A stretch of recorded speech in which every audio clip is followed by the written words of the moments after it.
Welcome everyone to the VEF Virtual Series.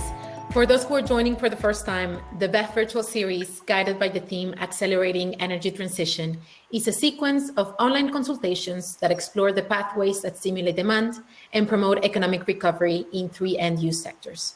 So this is the 5th session of our products track, and it will cover energy efficiency, policy, and regulations. So before we begin, I would like to let you know that today we're really excited to launch our Let's Talk About section. So here you will have the opportunity to interact directly with an expert right on stage. So if you stay until the end and you click on the expo icon to the left, you will be able to join Mr. Paolo Gemma from the International Telecommunication Union in his Let's Talk About Energy Efficiency ICTs booth. So stay tuned for that at the end. Now, to break the ice and before we begin, we would like to start with a quick interactive poll.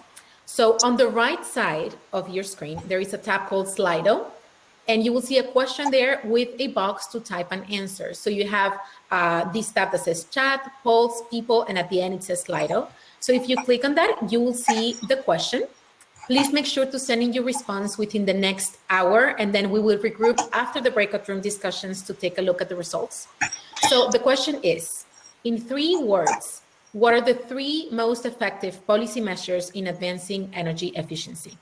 Again, if I was too fast or you didn't listen really well, just click on the Slido tab to the right of your screen and you will be able to read the question and type your answer. Now, to begin with today's program, I'm joined here on stage by Mr. Mark Radka from the United Nations Environment Program. Thank you for joining, Mr. Radka. I believe you are on mute, and once you click on unmute, you will you can start your presentation.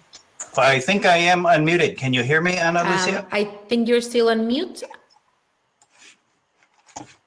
At the bottom of under your screen, you must there might be 3 icons. So there, the microphone, you can click on that. Okay, can you hear me now? Okay. It does show that it's unmuted. Can you hear me? Can you hear me, Anna? I am unmuted. Yes. We hear you, we hear you. Oh, okay. Always the new technology challenge. Well, thank you, everyone who's joined us today for this 5th session of the Vienna Energy Forum series. As Ana Lucia said, today's session focuses on the theme Energy Efficiency Policy and Regulation. The session is shaped around the question, what are the most effective energy efficiency policies, and what have we learned about how they can be implemented that makes them effective? So today we hope to exchange views on the state of play as we all of us look to making energy efficiency even more central in the energy transition that's underway. To look at successful ways of getting around all those barriers that plague our efforts. To share recommendations and success stories and to motivate one another. And finally, to flag new opportunities in the area of energy efficiency. We will begin with a scene-setting presentation and then break into 3 discussion groups that look at factors such as those I've just mentioned. The first group is going to look at the global perspectives, those issues that cut across national boundaries and where there are economies of scale or efficiencies in doing things collectively at the global level. Group 2 we've called Country Voices, and participants there will discuss strategies and options that apply more to the national level, including how do we stimulate demand for energy efficiency. And the last group, Enablers for Progress, will explore what it is that motivates enablers to support and fund the policies and regulations. You know, how do we motivate those that create the environment in which making progress on energy efficiency is so much easier? And we will then reconvene as a large group to hear some of the highlights of the 3 small group discussions. I'd now like to invite Paul Kellett to make our scene-setting presentation. Paul is a colleague here in UNEP, where he manages our United for Efficiency program. That particular effort is helping build markets for energy-efficient appliances and equipment in developing economies, developing and emerging economies. Paul has been involved in energy efficiency and renewable energy projects for the past 20 years, mostly with the Irish government before coming to UNEP. And with that introduction, colleagues, welcome again, and I will turn over to Paul for the 10-minute scene-setting presentation, Energy Efficiency Policy and Regulation. Hello there. Yeah, thank you very much, Mark, and much appreciated, and very happy to join and present on energy efficient policies and regulations, and what are the most effective energy efficiency policies to accelerate the energy transition. Very happy to speak on behalf of the experience of UNIDO for Efficiency within the UN Environment Programme. And just to set the scene by way of background, the largest greenhouse gas reductions to get to the 2-degree target from the Paris Agreement need to come from end-use energy efficiency. And we can see that on the left-hand side of this International Energy Agency graph here, their partners in UNIDO for Efficiency, greenhouse gas emissions are rising from the energy sector. It's the largest contributor to greenhouse gas emissions, as we know. To get to the 2-degree scenario, as we see here, we have 2-degree scenario, 4-degree scenario, 6-degree scenario. We're currently on the 4-degree scenario track, which means we're well off track to meet the Paris Agreement. End-use energy efficiency needs to contribute the majority of savings and greenhouse gas emissions. Some 40% of savings need to come from end-use energy efficiency. Just to mention that electricity is the largest greenhouse gas emissions sector. We can see from this slide that power coal and other coal use very significant, as well as oil and gas usage, and emissions are increasing relentlessly. Overall, power generation accounts for about 40% of total energy-related greenhouse gas emissions. We also have fast increasing global electrification.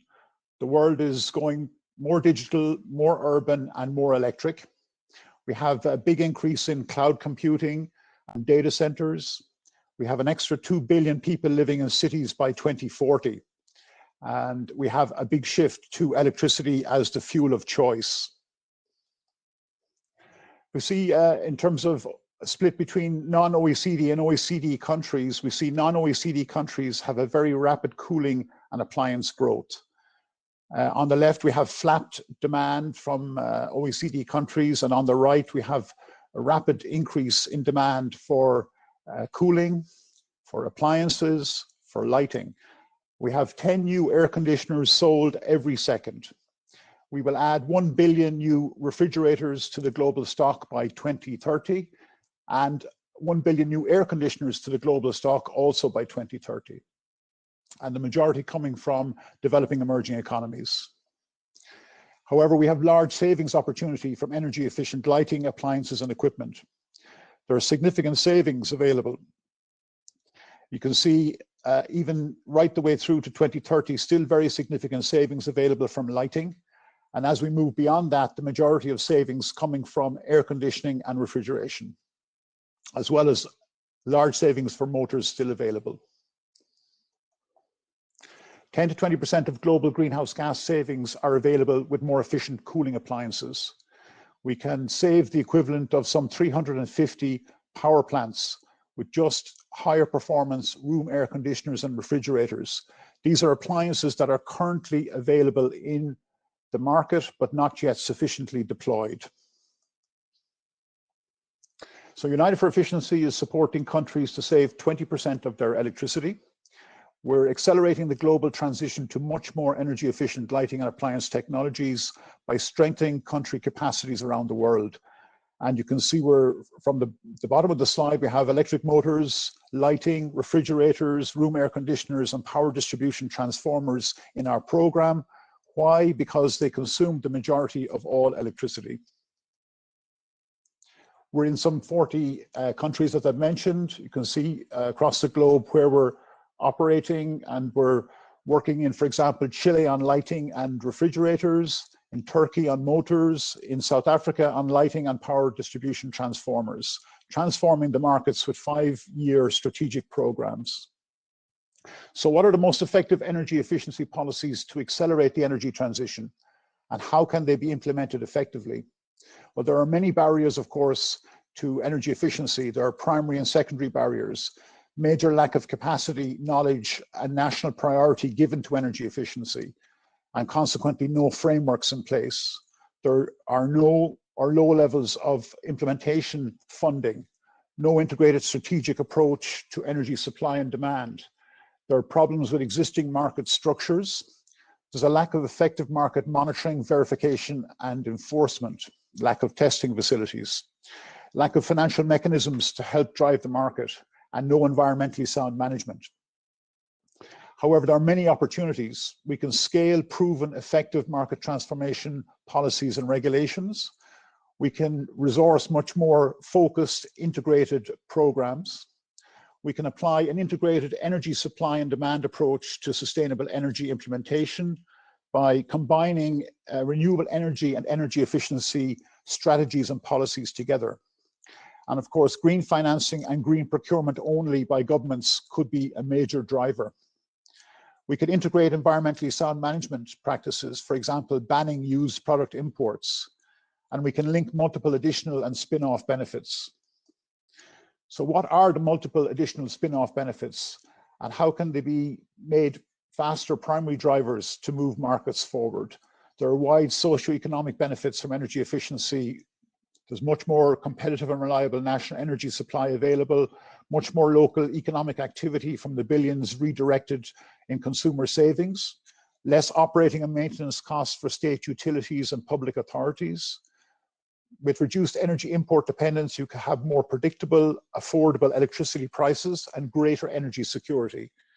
And you can improve equality, health, and education levels with clean electric cooking, LED lighting, clean cooling, and of course, many more sustainable jobs, 3 times as many as from fossil fuels, for example. There are also major food and water security and supply benefits. We can reduce food waste by 20% with higher performance refrigeration technologies. We can reduce water consumption by 40% with higher performance motors, pumps, and digital water monitoring systems. And we can increase agri and fishery sector incomes by up to 40% with more efficient commercial refrigeration.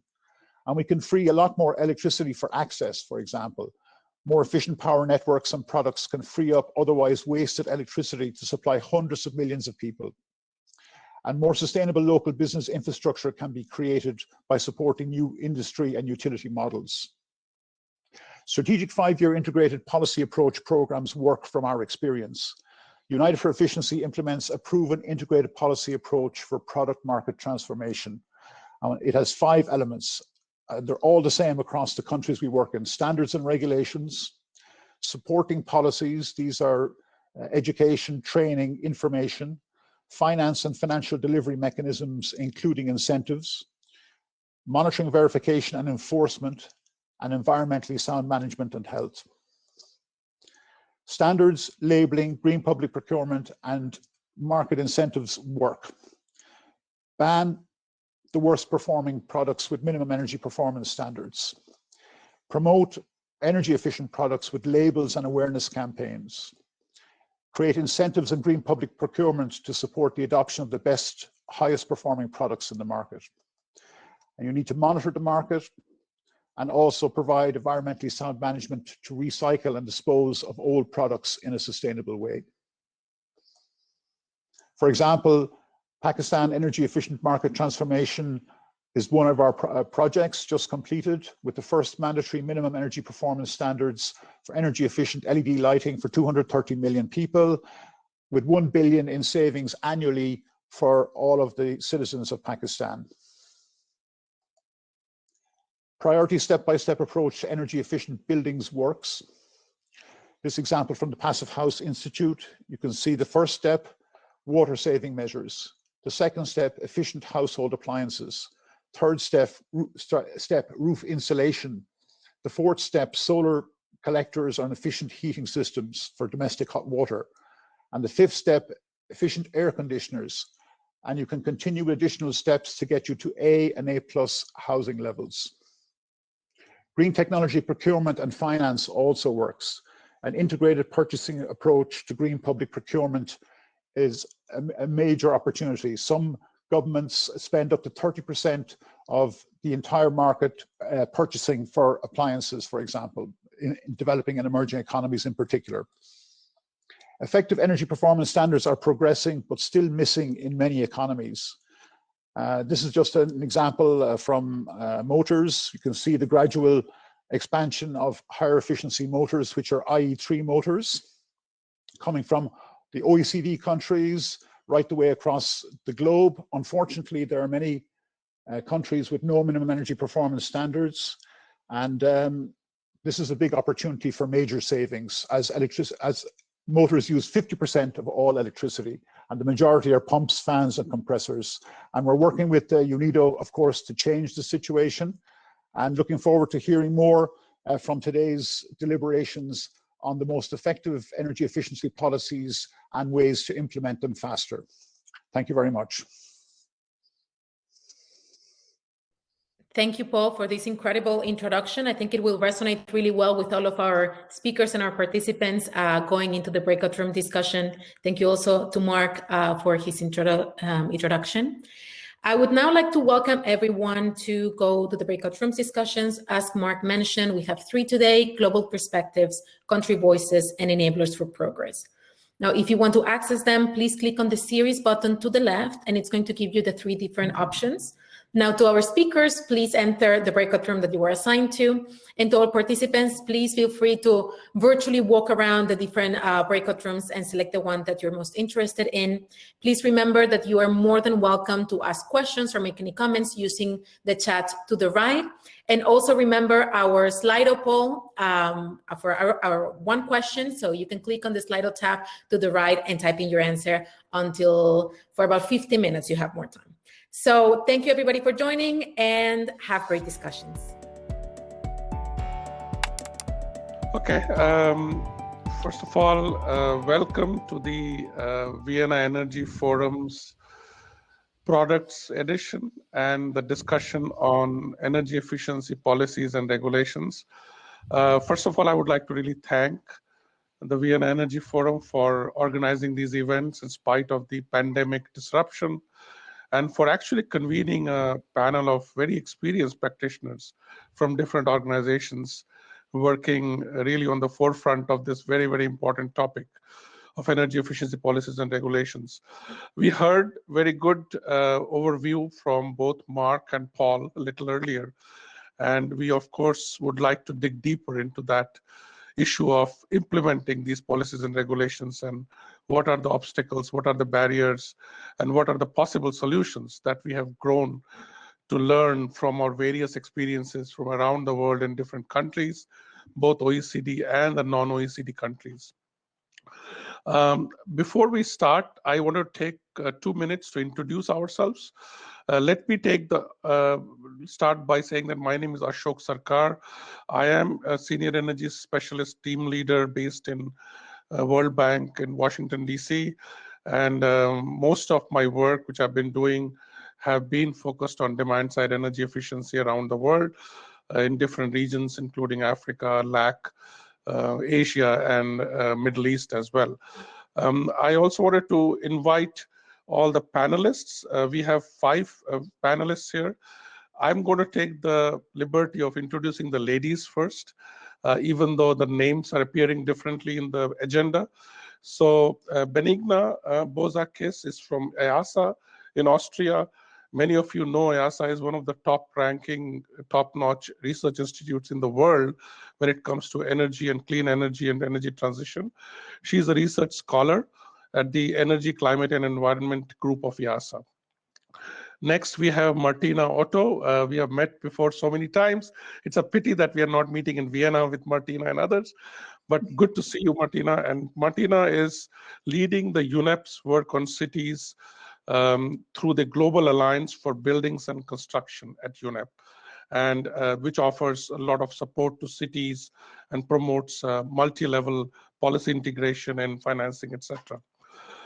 Then we have Emily Mcqualter from the International Energy Agency. Emily brings a lot of experience from the UN, Austrian government, before joining the IEA. In IEA, she has been working on energy efficiency policy and programming with various countries. She works collaboratively with many partners like yourselves and many of the colleagues which were connected on this breakout session as participants. And then we have, of course, Ian Hamilton from the UCL Energy Center. He is an associate professor at the UCL Energy Institute, University. This is in London, as you know. Ian is also the executive director of the Lancet Countdown on Health and Climate Change. Name sounds very interesting, and we would like to hear more from Ian on what he has been doing in the research environment in terms of energy efficiency, climate, and energy and health. Finally, we have Paolo Gemma. If I pronounced your name correctly, is it Gemma or Gemma? Gemma, okay. Who is from the International Telecommunications Union. He's the chairman of the Environment, Energy Efficiency, and Circular Economy group within that. He plays a very important role in standardization, which you know is sort of the main key element of what our topic today is. And we would like to hear of how this has been done on the ITU side and how we can learn from those lessons on the energy efficiency standardization part as well. A couple of housekeeping rules. Please, who are connected and not speaking, I would request you to mute your microphone just to avoid any interference. And the chat questions which are going to be put, we would encourage you to put some questions on the chat line. We'll try to find some time to pick up those questions towards the very end of this breakout session. But nevertheless, it will be very helpful if you put them on the chat line.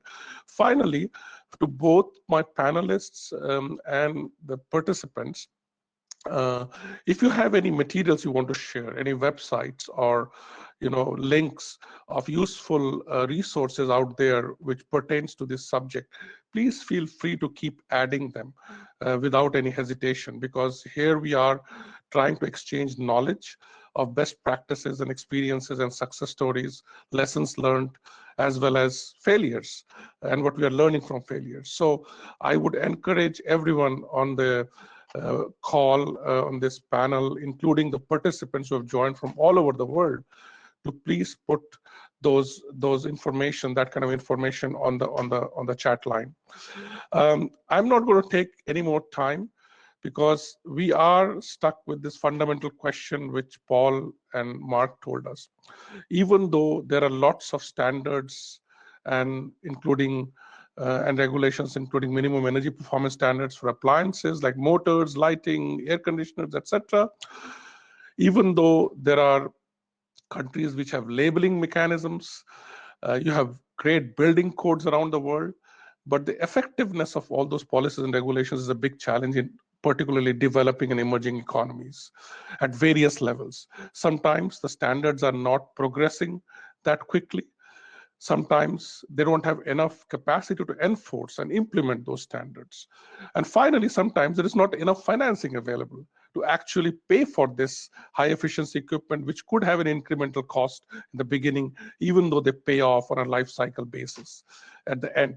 So I think we would like to hear from this cross-section of panelists who bring the research experience, the practitioner experience, the technical experience, and somewhat of the financing and experience as well into all this, to show us what would it take to actually go to the next step when it comes to energy efficiency financing, energy efficiency policies and regulations.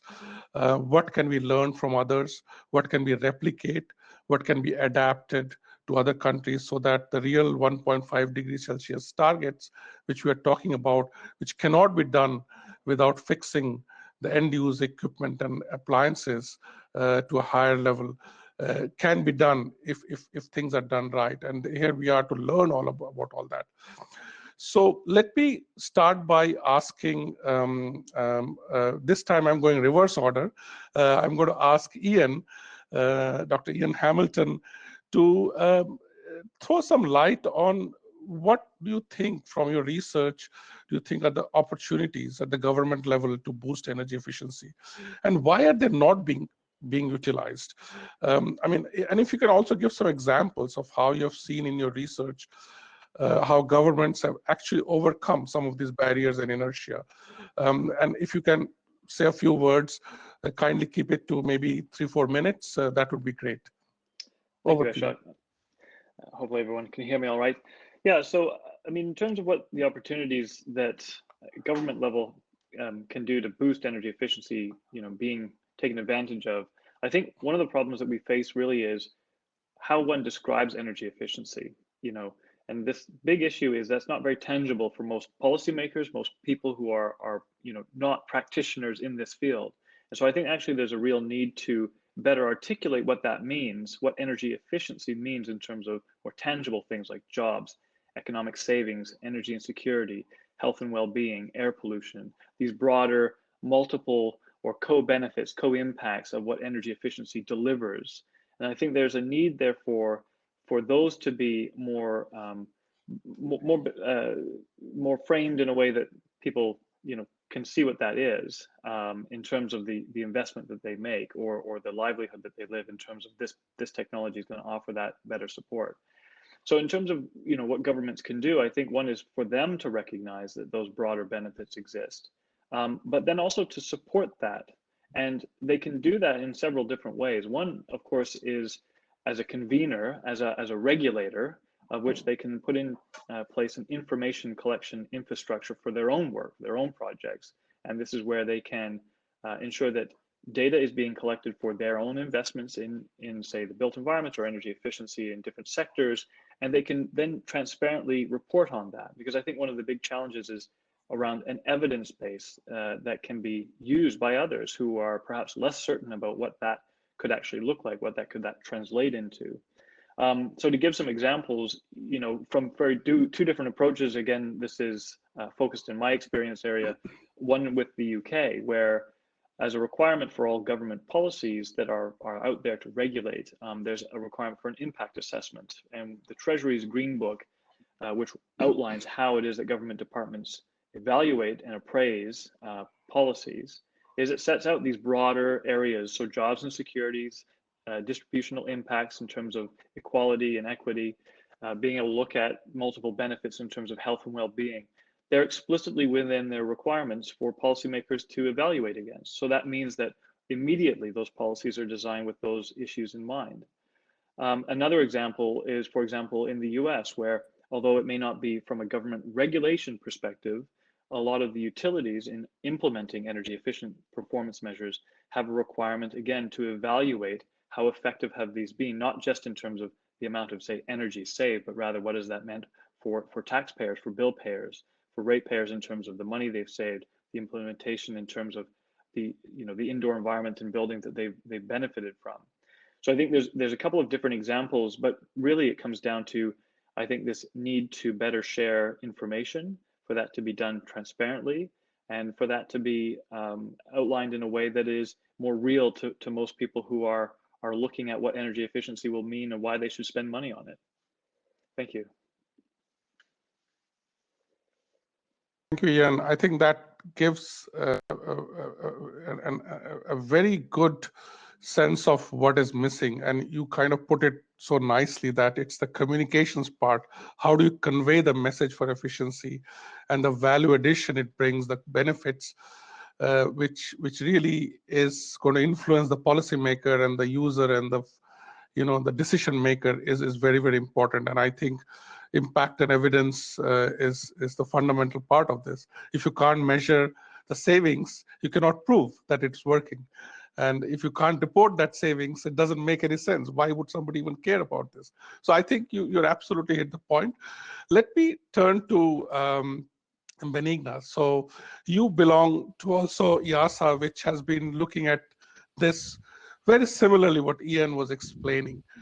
Can you throw some light on, do you find similar views in your work when you look at why these opportunities are not being seized by the governments in particular? And again, if you've come across some good examples, particularly from the non-OECD countries, that would be great to hear from you. Over to you, Benigna. Thank you, Ashok, and thank you, Jan, for this excellent summary. I cannot fully agree more. As you probably know, we have been working a lot on the 1.5 degree scenario. and how to achieve that, or what kind of energy transitions and social transitions could lead there. And we have usually looked at the global scale perspective as well. What I would like to emphasize, I would like to bring in probably three aspects. One is what can lead us to an energy transition or a carbon transition, let's say, in order to stay within our limits.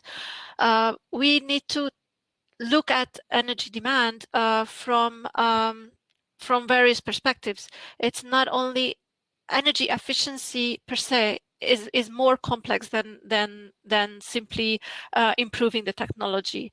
It's about technological innovation, it's about social innovation, it's about policy innovation, and they all work together. And this is why, on one hand, we can actually really tackle technological efficiency and say energy efficiency improvement will deliver us a lot of savings. At the same time, we all talk about rebound effects, barriers, so you will not get there.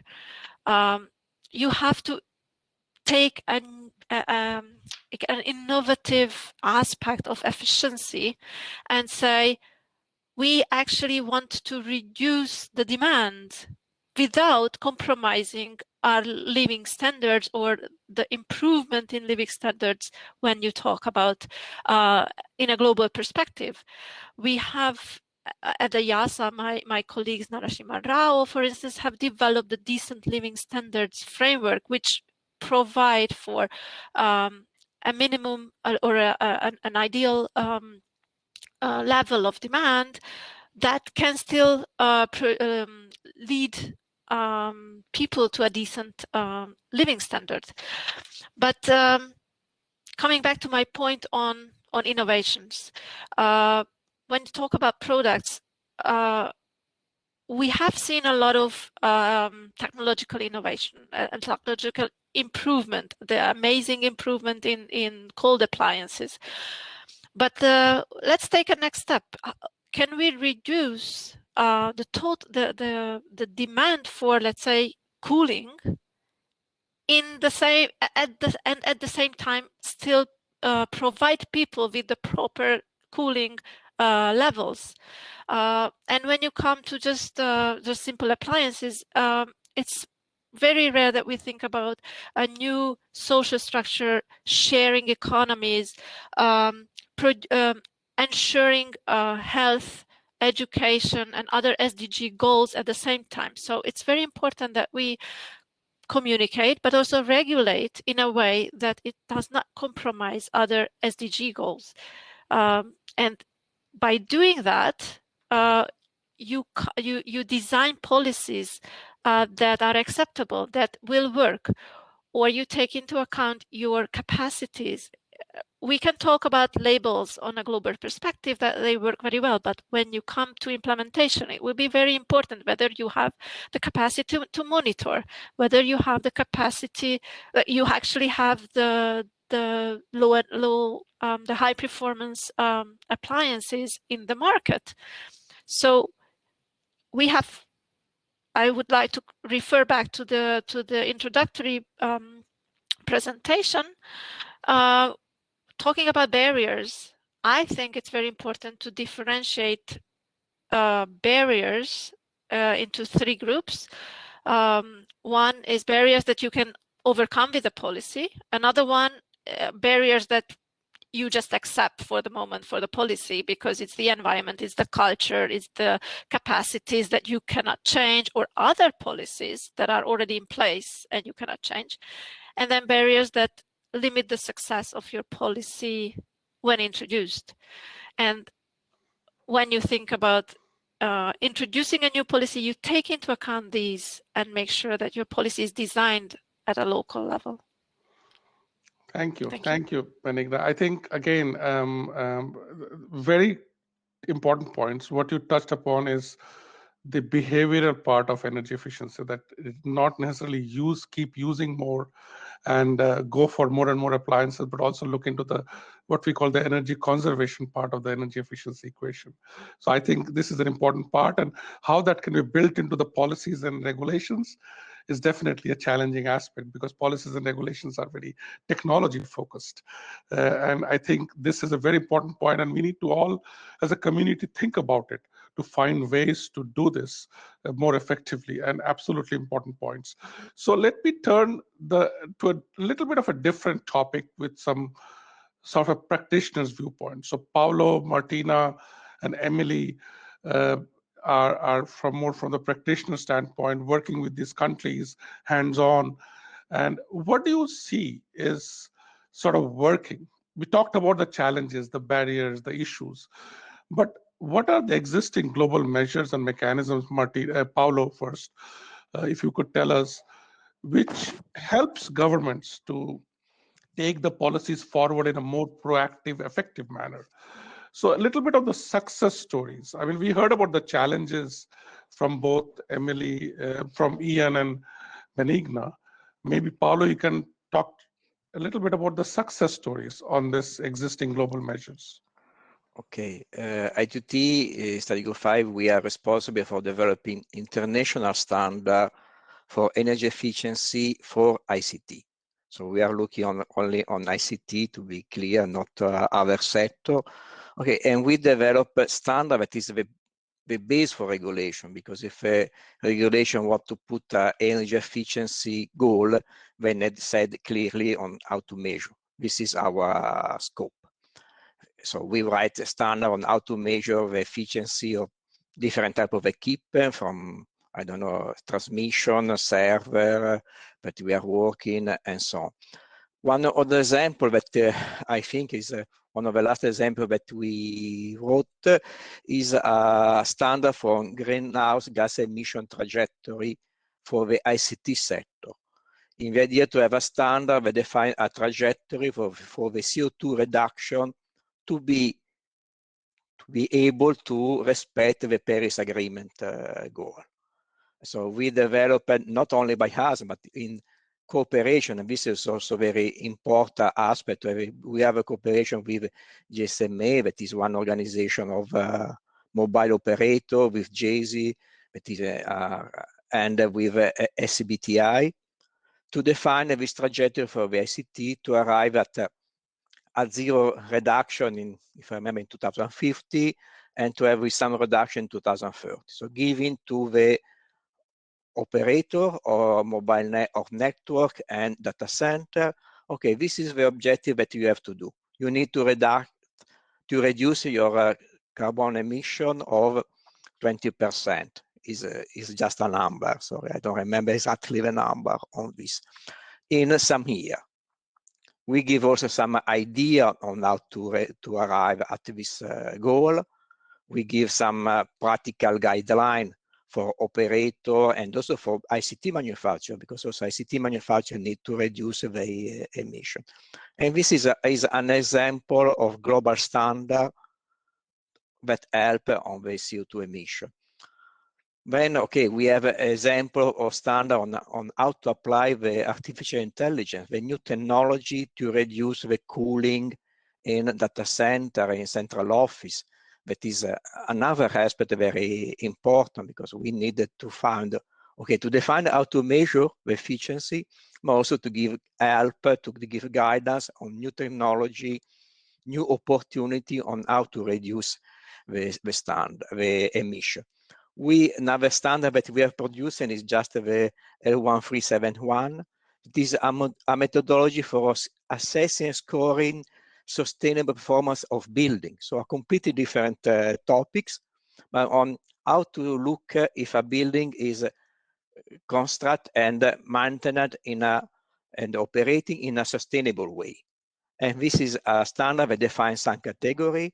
We have defined also a guidance with a book, with an Excel file that can help to take the scoring, to see which are really the performance of my building and what I need to improve.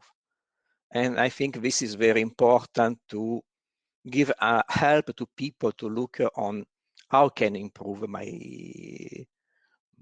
my building, my network, my city. We have worked inside also on the methodology to make an assessment of city from the LCA point of view, but in any case, it's also CO2 emission. And I hope to have answered to your question. I think this is great because it's bring a different perspective, but also an experience which has proven to have worked well. Because on the ICT and telecommunications side, I think the advancements which we see are something which we should try to learn and replicate. How standards work well in your sector, what are the key elements of that success story is something which the energy efficiency sector can learn from. And quite frankly, this is very, very interesting and new information for all of us. And we would definitely like to, dig deeper into it. But for now, let me turn to Martina. Martina Otto runs the GABC, which is, again, some sort of a global level harmonization of measures and mechanisms and standards and benchmarking. And Martina, give us some insights into how you're working with the governments and how those governments are moving forward, in terms of the policy implementation, particularly in the building space, when it comes to your space and your area of work. Thank you so much, Ashok. And indeed, we have this Global Alliance for Buildings and Construction, and already a few members of the panel here are part of that endeavor as well. And it brings together over 150 partners, and within that, over 30 countries. So it's an interesting way to take things forward and to help overcome the fragmentation in the sector, which is really one of the biggest stumbling blocks for action in it. And that's why this whole alliance was created in the first place. And I think what would be interesting for everybody is to learn a bit more about something that we've done together collectively, and that's the global roadmap and the regional roadmaps that were done towards zero carbon efficient and resilient buildings and construction. And this was done as a partnership approach, but involving 700 stakeholders globally. And it provides a framework and a process that helps to co-create policies and overcome really this fragmentation, but also to help address one of the recurrent issues that came up, and that actually responds back to what Benigna was saying about the innovation part. Actually, on technology, there has been a lot of innovation, and we know very well what to do. But what we need to do as well is the innovation on the policy side and the innovation on the business models as well as the financing models. And our framework actually helps with a whole lot of ideas that are captured in this, and it's a menu of options basically you can pick and choose from. And I want to highlight two key features of these roadmaps. And the first is really bringing the stakeholders together. And obviously we've done that first globally with this global roadmap, then we have done it regionally to make things more relevant at a regional level and help with that, and ultimately nationally. This is actually really kickstarting right now, and it helps to shape a common vision and a common language, and that really is the starting point. Ian talked about the Target Measure Act in a sense, and this is actually a way of concretizing this and really to help to co-create the policies, to push technologies that do exist already. And it has actually sparked a common vision under the Race to Zero with the pathways. And I mentioned already the national processes that have been kickstarted. There's a number of countries that have started doing that. There's Cambodia, there's Vietnam, there's Mexico. The IEA is helping, and I won't steal the thunder from Emily, but helping the ASEAN countries as well. So there's a whole process that is actually on its way to do these roadmaps. And that's complemented by what we call national alliances that really bring the different stakeholders together for this co-creation. And the second part that I want to emphasize, and that's the beauty of it, is that it takes the issue in a more holistic manner. speaking to a triple strategy that we put out as part of the global status report that we're issuing every year as well on where the sector stands. And that is actually that we need 3 things: radical energy efficiency. We need to look at embodied carbon, but we also need to look at the decarbonization of the energy system. If we don't look at all 3, we won't be getting there. We won't be bending the curve. Now, what we do in the roadmaps, we look at 8 priority areas, and they go from urban planning to the buildings, to what goes into the buildings with the appliances, the systems, but also the materials, and all the way to clean energy. And I think it's that big curve that we need to span as well. And Paolo mentioned it, the link to the cities, the building not seen in isolation, but really as part of its ecosystem, and harnessing some of the efficiency measures that we can see through that. And then really the sector coupling and sector transition that needs to happen as well. So it's a real stepping stone into that. Maybe I stop here, and I'm very happy to come back on some of the elements, maybe with regard to the building energy codes, which is really one of the key sort of tools that the policymakers do have to go forward. And we have drawn out a couple of nice lessons learned that I'm happy to talk about if there's more time. Handing it back over to you. Thank you, Martina. I think excellent points, no doubt. And as you echoed what Benigna was saying as well, that it's beyond technologies. I think technologies are already there. They have been there for decades. They have not been applied and utilized and implemented to get the actual savings and convert them into investments. And that's where I think your point is very important, that innovation in policies, innovation in financing, innovation in business models, to bring those technologies to actually work in reality, particularly in the non-OECD countries, is an extreme challenge because even in the OECD world, this has taken a lot of time to see what you see today in terms of the policy effectiveness. Policy is just one thing, technology is just another thing, but you need all the building blocks to achieve the savings. So I think very, very good point. And bringing stakeholders together is another important aspect which you said, because energy efficiency is not a single ministry's or single department's work. It's a multifaceted work dispersed around different sectors, different stakeholders. And unless everybody participates, it's not going to work. It's not going to produce results. So very, very important points. Let me now turn to Emily. Emily, of course, brings a depth of experience from the International Energy Agency in very similar ways. And International Energy Agency traditionally works in these global platforms, like the one which Martina talked about, the GABC. So if you can throw some light on what has really worked, what is those key elements which you are learning from these experiences, which are working and could be replicated in other countries or other agencies as well, in terms of governments really coming forward and making the policies and regulations work, and private sector implementing those policies and measures and actually achieving the benefits and co-benefits which we are talking about. So with all the in-depth experience which IEA has, we would love to hear a little bit from Emily along those lines. Over to you, Emily.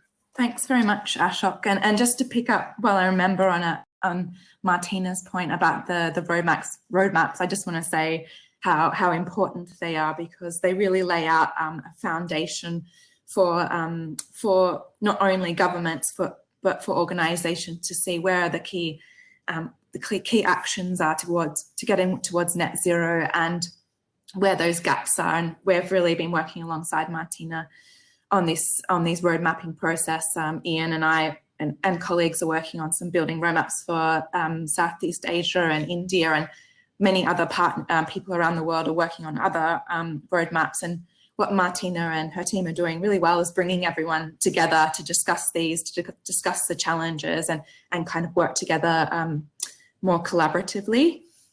To get to the other points that you mentioned, I was thinking about this. I think there's really a lot of key things that policies and measures that countries, governments do really well, and in terms of creating positive outcomes in terms of jobs, health, security, resilience, and access. And I think even though there's things that are going really well, there's still things that can be improved and scaled up. And I'm just going to talk about a few, I guess, themes that I think are important and lay out some examples of where I've seen good policy practice. So I think taking a whole of government approach on energy efficiency is really important because it cuts across all sectors and all government departments, from energy to environment, from finance to education and health, etc. So a whole government approach can really ensure alignment of priorities and actions and greatly increase the impact. And I think there are really good examples. I was thinking particularly about cooling, which is cross-cutting, and it's a really huge, important issue, and it's really driven by all the government. So I was thinking about the national action plans that are implemented in many countries around the world. Also, national energy efficiency conservation acts, for example, are also useful. In Japan, like energy efficiency progress has been steered by an overarching framework, the Energy Efficiency Act, which has been in place for around 30 years. And it provides comprehensive targets, regulation, incentives to work across all sectors. And it's updated regularly, and which is what is really important about this is it provides clarity and structure to both policymakers and industry. So industry can know where the government's going, which is really important, I think, in terms of technology development. To touch on a point that Ian mentioned, I think building such cross-government and high-level support really relies on the benefits of energy efficiency being clearly made into the specific narratives that are important for the government. So in China, for example, alleviating urban air pollution is really important, and that's been an important impetus for energy efficiency action. Another policy that I can think of is New Zealand's Warmer Kiwi Homes program. The significant savings of the national health system that home energy efficiency upgrades generate. And these policies have shown to work very well and produce lots of savings for the government. And these kind of policies that not just mention energy efficiency for the sake of energy efficiency, but linked to such things as health, really gain that cross-government support. I was thinking another thing is, because I work a lot on appliance energy efficiency, and I think driving the demand for energy efficiency products is really important.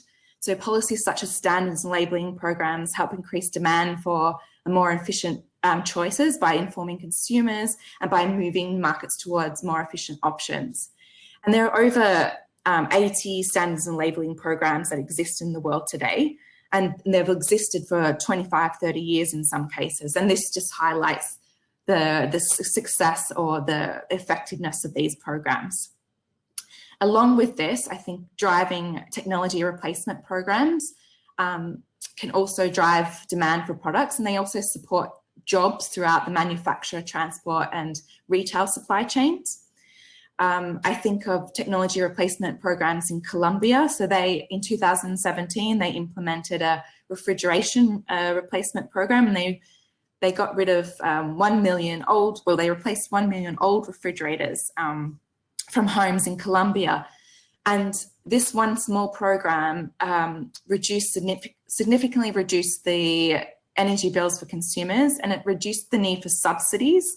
So for the government to provide subsidies to low-income households, and it created over 12,000 jobs. And there's similar programs that exist throughout different countries in the world, such as Mexico. They have a television replacement program, in the United States and Australia, for example. The final one, another point that I thought was worth mentioning, is that government should try and lead by example and position themselves as leaders and best practice. They should use procurement policies where appropriate. I always think of this really good example from India, the Ujala program, where government worked with industry to roll out and deliver more than 350 million LED lights to homes. And this kind of activity, this kind of economy of scales, helped reduce the price of LEDs by a factor of something like 10. So yeah, they're the points I thought were important to mention today. Thank you, Emily. I think I love your examples, actually. The Colombia example, which you showed, how it hits the multiple benefits paradigm with jobs, with subsidies to be removed, and also with energy savings and GHG emission savings. So it's like a wonderful story. And I think the challenge is, how do you replicate those stories? What was put in place? How much was the government involvement?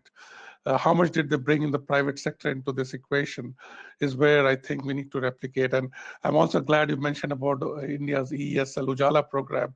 I manage a very large loan to EESL World Bank activity, under which we have seen tremendous success, as you said, not only in LED light bulbs, but over close to 20 million LED street lights.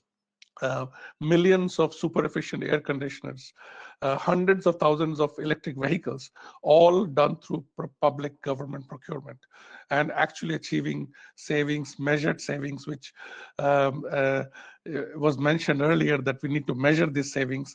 And if you go to the Ujala website, you will see that it has saved close to 9,500 megawatts of electricity in just 4 years time frame.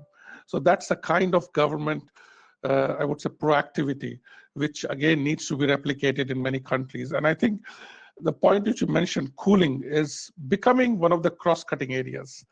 And as our friend Paul mentioned, 10 air conditioners being added every second. India today has only 10% air conditioners. China has 70% air conditioners penetration, and the US has 90%. Just imagine when India will try to achieve the Chinese target or the US target for air conditioners, how many billions of more air conditioners will be put in the market? And here is an opportunity for us to do. So I think I'm glad you mentioned cooling as one of the very important I would say product, energy efficiency product side discussion, which is emerging in the global circles. We have about, I think, 18 minutes left, or somewhat around 18 minutes left.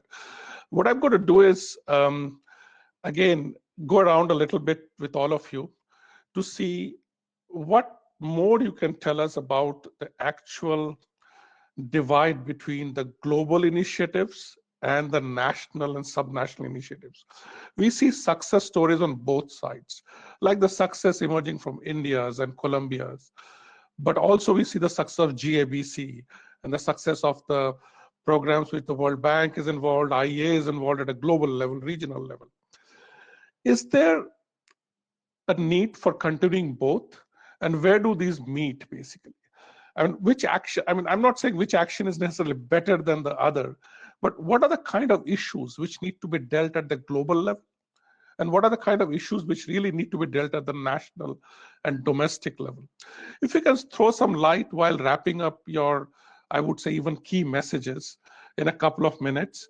And again, let me take the opportunity of inviting the ladies first, if men don't mind on the call.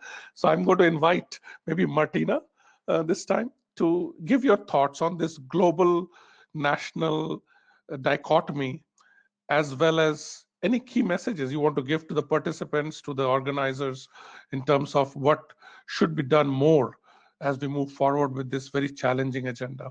Martina, over to you. Maybe 3 minutes, if you can keep it. Thank you. Okay, thanks very much. And I think my punchline to your question is actually, it's not either or, but it's really good vertical policy integration that we need. Everybody needs to pull in the same direction, in a sense. And obviously, it's easier said than done. There's a few examples that go into that kind of direction. But if we pick up on this cooling idea, right? I mean, and we know that there is a huge need to address this issue, particularly in terms of climate change. We know there's more and more heat waves coming, and the cities are really facing the heat. So that's where actually a lot of demand will come directly, how to manage, just like now with the COVID-19 pandemic, right? The cities are in the front line, they will have to manage some of the emergencies. And some of the cities, look at India, for example, they've come with emergency plans around cooling with some immediate measures.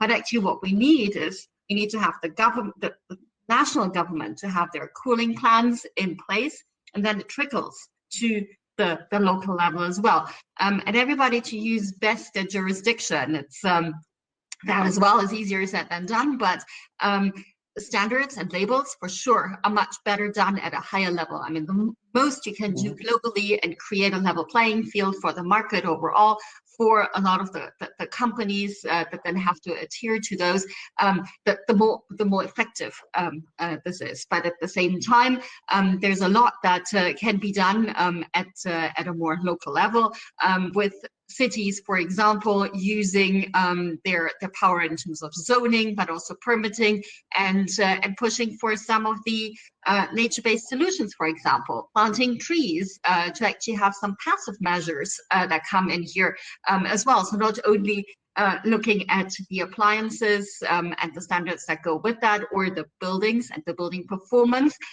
with passive design for that, but also really to do some locally adjusted and appropriate measures on that side. So I think if it comes together that way, that's where we are the most powerful in making it happen. So I think buildings indeed cooling is a really good example. District cooling, for example, is another one that's where you say it's the city's power over land use as well that often enough is used to put into place those systems, and they become something that connects the different buildings, that actually enables as well circularity with maybe the use of excess heat, so it pulls in other sectors as well, which is pretty powerful.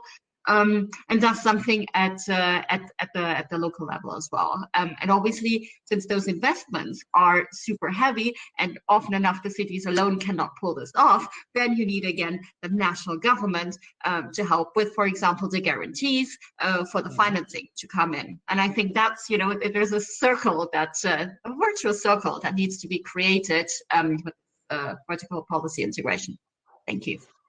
Thank you very much, and I think you answered it so well. And as you said, it's a circle. It's everybody needs to get involved, and everyone has a role to play.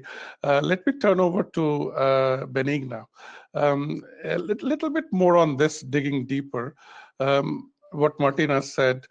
Do you think that we should have globally harmonized standard, and not necessarily national standards, or is there again, should both be there, but then both means higher transaction, a lot more, administrative issues. So what is your thought on that along these lines? Thanks. I do think that we have a lot of experience with standards after all, and think about products which have a global market. Most of the appliances are sold and produced at different areas and all around the globe. So I do think that especially standards are really important to have a global perspective. At the same time, maybe what we can also do at global level is, as somebody already said, to give the directions, to give strategies, to define. For instance, I work now in a project, efficiency first, it is called. So you have to give priority, and you have to utilize the energy efficiency first principle, and that can lead into all the other decisions. So if you have a globally accepted standards and targets, then all the other levels can feed into that and make sure that what you do at the local level is locally relevant.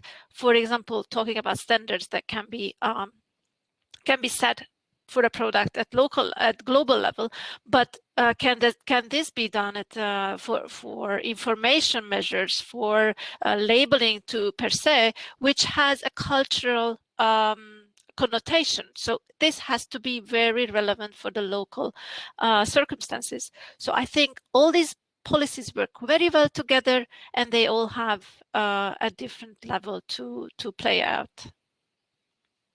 I think you again hit the point that the communication has to be a lot more culturally based and country-centric. Labels which work in Europe may not work in Asia. Labels which work in Asia may not work in Africa. In fact, they're designed differently for the same reason, because every person perceives these messages in a different manner based on what their educational and cultural context is. So absolutely an important point. Again, are we paying really attention to all this? That's the challenge. I think we sometimes try to harmonize everything. And harmonizing everything doesn't mean that you can pick up a model and just dump it somewhere. It doesn't work. And those are the nuances which you mentioned are important. But I think more harmonized, I believe, is the ICT sector and the telecommunications sector. So maybe, Paolo, you can give us some ideas as to, is your sector different from the energy efficiency sector in terms of diversity and the heterogeneous nature of the energy efficiency sector versus the more homogeneous nature of your sector? Does it make a difference in global versus national? Yes, because ITU was born in 1800. I remember when started the telegraphy service, and the scope at the time is just harmonize the difference between one country to the other, because ICT need to be a global in some part. So for us, it will be like historical. Is in our background that we need to have a global standard. Because if you want to use your phone everywhere in the world, need to speak in any countries. This don't mean that we cannot have specific goal, specific need. We are a United Nations agency for ICT. In our membership, we have 193 countries, administration side. We are a place where the different people, administration, manufacturer, university, can meet and have free, friendly discussion, and also a lot of time exchange experience. This is very important, I think, for all the countries to see how this country have implemented this activity, this standard. Okay, is okay for my country, I need to implement in a different way. What is important is that the basic measurement should be the same. Then can be implemented and used in different way. What is important also for the country, not to avoid a increase of cost, a lot of discussion, so not to use different measurements. So like an idea, if I want to measure a distance, the meter should need to be the same everywhere. Then our big issue is the room is countries based. This is the message that is important. We need to have a common basis for all the countries. This is okay. Then, okay, if one country want to have a consumption of 10 watt, the other 5 watt, and so on, this is really country, because it depends a lot on which are the need of the population in that countries. This is very important to adapt, because we define the matrix, we define how to measure, but not the value, because the value for a meter need to be really country basis, because the need from Italian citizen and people in Africa could be completely different, because it's a different land with different density of population, so it's different way how to apply the standard. Thank you, Paolo. I think we are learning a lot from your experiences, which are quite unique, and I think a lot of lessons to be learned from. Let me turn to Ian, because you mentioned, Ian, in your presentation earlier that evaluation and impact assessment is very, very important. Now, when it comes to this discussion between global and national efforts, evaluation always comes as a big issue, because many times climate finance and carbon finance and other things which are being used to encourage non-OECD countries to adopt standards of a higher level are tied to impacts and tied to evaluation and tied to these global benchmarks of technologies. And oftentimes there is this debate that, is it really achievable to come down as a top-down approach in that context when it comes to these financing mechanisms? So if you can throw some light based on your experience on the impact evaluation side of the story as to what is the underlying, I would say, factor in that which would trigger this very smooth transition, let's say, from the global experience to the national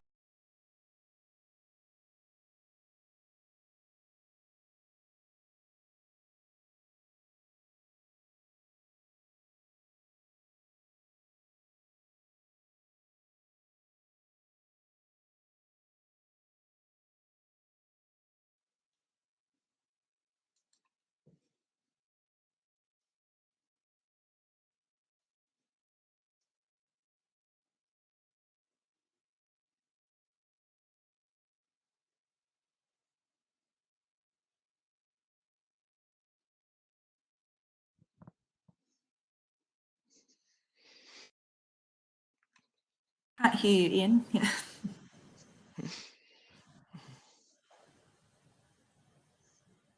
I think we've lost Ashok.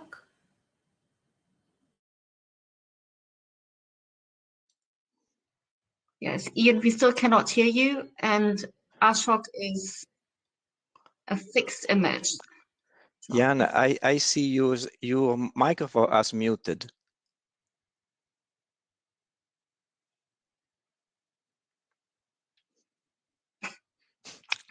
Fewer and fewer. No, he's full muted, I think. We've lost Ian now. Yeah. Oh, we actually lost both. We also lost Ashok. It's a nice way to say that we are cut the time.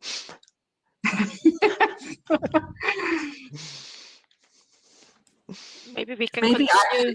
Yeah. Maybe I could pick up on some of the points that you were mentioning, because I think the labeling point is really really important point, because they're really culturally significant. I spend a lot of time thinking about energy efficiency labeling and run a course on that.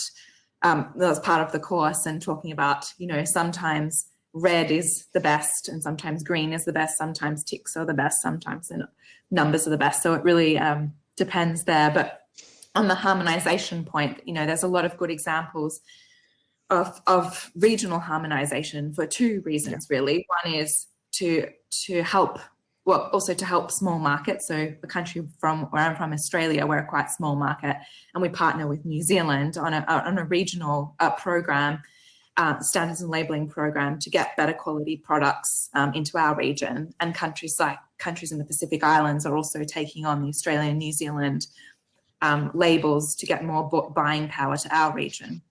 And also, you know, there's examples in Southeast Asia, for instance, adopting regional policies for cooling.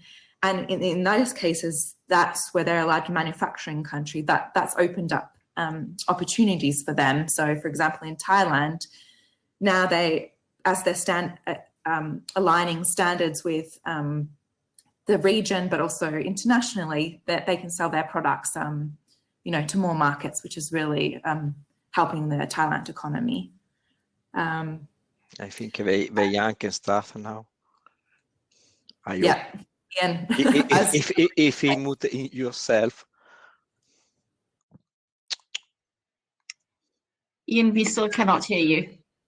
Yeah, no, I apologize. I think there was something wrong with my internet at home, probably, which I apologize, Ian. I did not hear what you said. Not only you, because we are not able to hear him. Oh, I see. I see. Okay. I was just buying some time. Also, okay. I thought it was something. Okay, at my. So I don't know how much time. I think we are running out of time, as I understand from our organizer friends. So Alejandra, if you're still online, can you just type in a message if we still have time, or we should wrap up?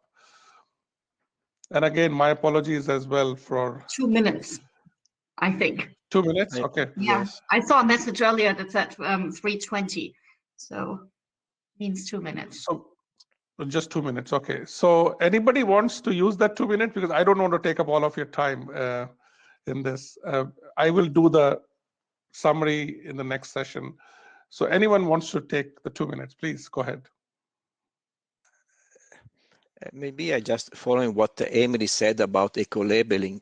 I think that eco-labeling is very important because give people a simple idea on what is the efficiency or performance of our equipment or some equipment. But what is important for government is to explain clearly to people which is the benefit on this, because differently people will be not spend more to have a more efficient equipment, because in any case, at a certain point of view, cost a little more.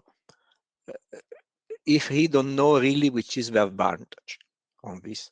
And this is something that is, I live in Europe, but I don't know how many people know, from normal people know, which is really the benefit to have a high efficiency equipment or are low efficiency equipment.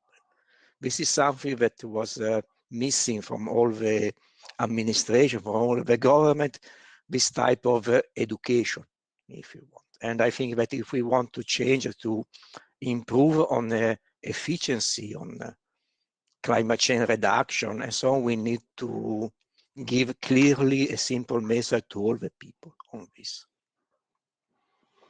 Thank you. Thank you very much, Paulo. I think with that, I guess we need to close now because the message has come that we need to wrap up and report back to the plenary.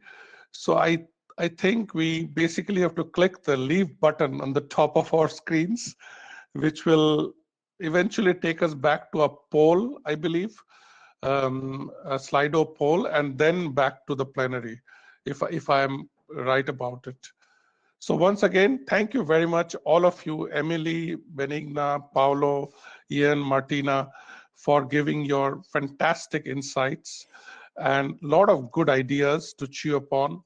And also, I think a lot of resources which came on the chat panel in terms of websites and links, which are going to be incredibly helpful as we move forward with all these learnings and lessons in this journey we are in together. And we definitely need to make it much better in terms of implementation. I hope the ideas which emerged today would help us move in that direction as a whole towards climate mitigation and other objectives. Once again, thank you very much. And let's go back to the plenary session and see what.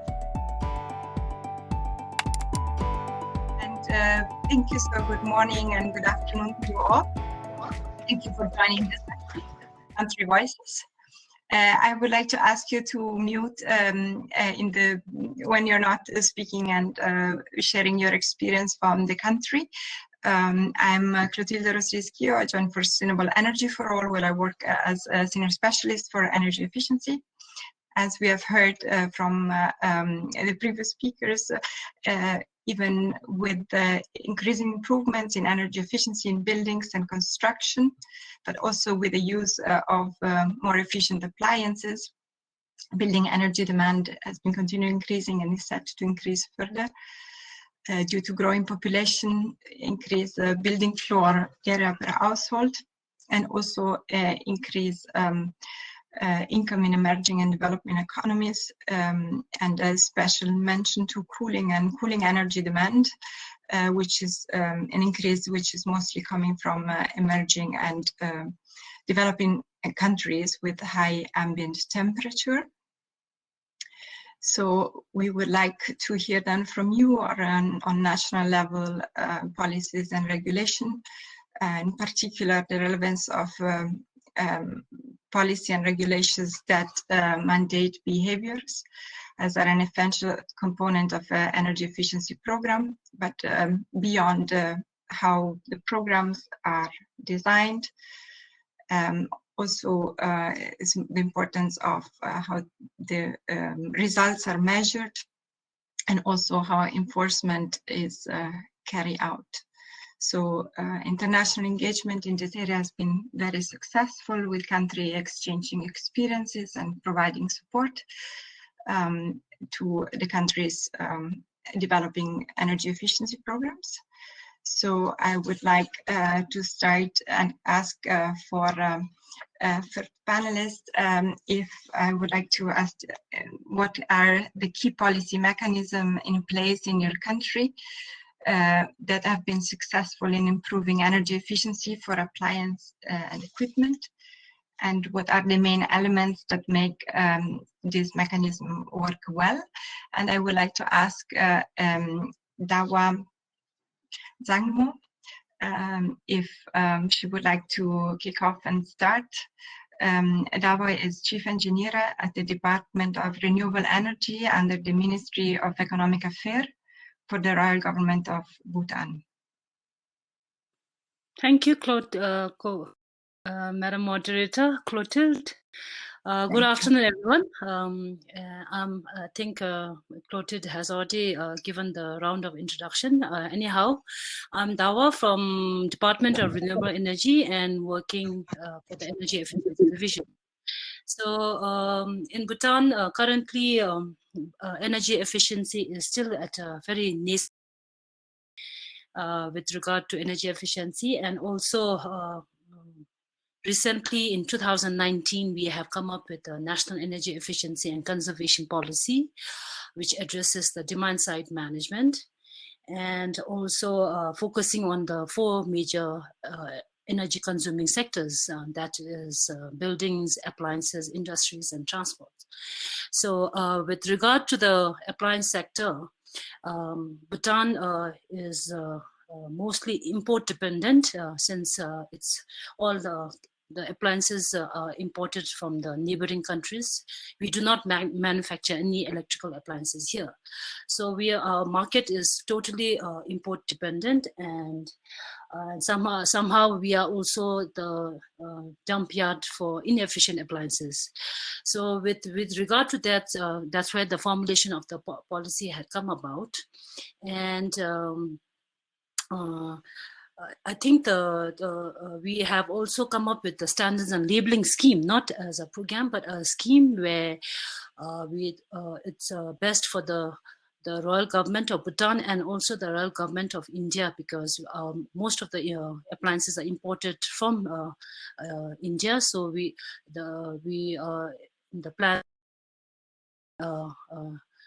harmonizing the standards. So we in the process of coming up with an MOU with the Bureau of Energy Efficiency, Ministry of Power, Government of India. So this is one action plan which we are in the process, and this will help us in terms of the harmonization of standards. So I think with the appliances sector, this adoption of standards from Bureau of Energy Efficiency would be one key step. And also later at a stage, later in the future lands, I think maybe we can come up with our own production of our own appliances and come up with the standards and labeling scheme. So thank you. Thank you very much for sharing your experience from Bhutan. Can I ask, please, Kofi Agyarko, and if it's possible for you, if your internet connection allows, if you could all share your videos. Kofi is the Director of Renewable Energy, Energy Efficiency and Climate Change at the Ghana Energy Commission. If you could share any your experience on the successful policy mechanism. Yeah, thank you very much, moderator. I'm sorry, I have technical challenges, so I cannot share my video. But once you can hear my voice, I'm very glad. Yes, very clear. Thank you. Ghana has put in place appliance standards and labeling regime as far back as 2005. What is worthy of note is that we decided to go the mandatory way and not voluntary, because we had targets to achieve.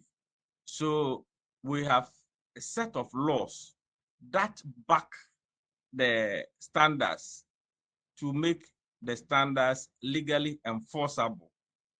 And we have been doing this since 2005. And to a very large extent, I would say that it has been very successful. And these are some of the mechanisms that underpin the success of the appliance standards and labeling regime. The first thing is that there is a gradual but steady removal of subsidies in tariff. You know, if the tariff is so low, it doesn't give any incentive for people to conserve energy. So gradually we are inching towards attaining economic tariff. Then we have a certain tariff structure in place that rewards efficient consumption and penalizes inefficient consumption of electricity. The tariff structure is in tiers. We have tier 1, tier 2, and tier 3, and then beyond tier 3. This structure has been deliberately put in place to protect the poor and the vulnerable. So between 1 kilowatt hour to 50 kilowatt hours in a month, that is the tier 1. It is meant for the poor and the vulnerable, and the tariff is nothing to write home about. But from 51 to 150, then it puts you in a different tariff category.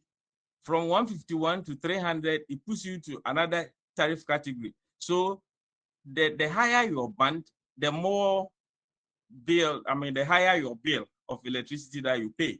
In fact, if you go beyond 600 kilowatt hours in a month, then you are a dead man or a dead woman.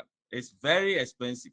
So this is how we have structured the tariff to ensure that people adhere to energy efficiency measures. The third thing that made this successful is a financing mechanism that we introduced, rebate scheme. The rebate scheme was introduced to reward consumers who chose to consume appliances that are energy efficient. So you have a cash reward by way of payback, and that also has worked very, very well. The fourth thing that I can talk of is that, as you may all know, the appliance market is characterized by asymmetrical information. And to be able to minimize this asymmetrical information, we do a lot of public education. We create the awareness. And we use different modes of getting to the people. And one successful and effective one is town hall meetings. We meet consumers in the marketplaces, in public theaters, and elsewhere, just for them to get the opportunity to ask direct questions for answers. And it also affords us the opportunity to sometimes do demonstration, real-time demonstration, because we carry with us watt meters. So we ask them to bring their appliances and we plug it in there for them to see the readings, so that when we interpret the readings to them, then the message actually sinks. And that has actually pushed people to go in for the efficient appliances. And last but not the least, that I'll talk for now, is monitoring, verification, and enforcement. We have actually put a very robust system in place to ensure that, as much as possible, we keep at bay substandard appliances. You know, some appliances may come in as new, but they will not measure up to the standards. And in order to get the market rate of lemons, we do monitor, we verify, we enforce, so that as much as possible, the market becomes pure. So the success of the mandatory appliance and labeling standards are underpinned by these 5 points that I have enumerated. Thank you very much. Thank you very much, Kofi, for sharing these insights. I would like to go to Rwanda and ask Maurice Keitare, which was project lead for the Rwanda Cooling Initiative, a joint program of Rwanda Environment Management Authority and UN Environment, to share also some of his experience on successful policy mechanism in Rwanda. Thank you, Maurice. Thank you, Clotilde. Thank you for all the panelists before me. In Rwanda, since 2018, the government decided to put in place a policy that will guide the country in its quest for the transformation of the appliances market towards energy efficiency. And obviously, when you think about energy efficiency policies, you think about MEPs. But that's not exactly what the government did. What the government did, the government decided to put in place a national strategy, a strategy that will guide comprehensively the market transformation. So the strategy is actually made up of 6 key objectives. And the first objective is putting in place MEPs, of course, MEPs and labels. as one way for the government to be able to control the entry of products and to be able to monitor as the products enter. But that's not enough. So the government realized that was a stick. So the government uses maps as a stick to force the horse to the river. But there are other ways to actually take the horse to the river is by pulling it, attracting it with a carrot, for example. So the government also wanted to put in place such mechanisms that will attract people to go not for the minimum allowed products, but the highest.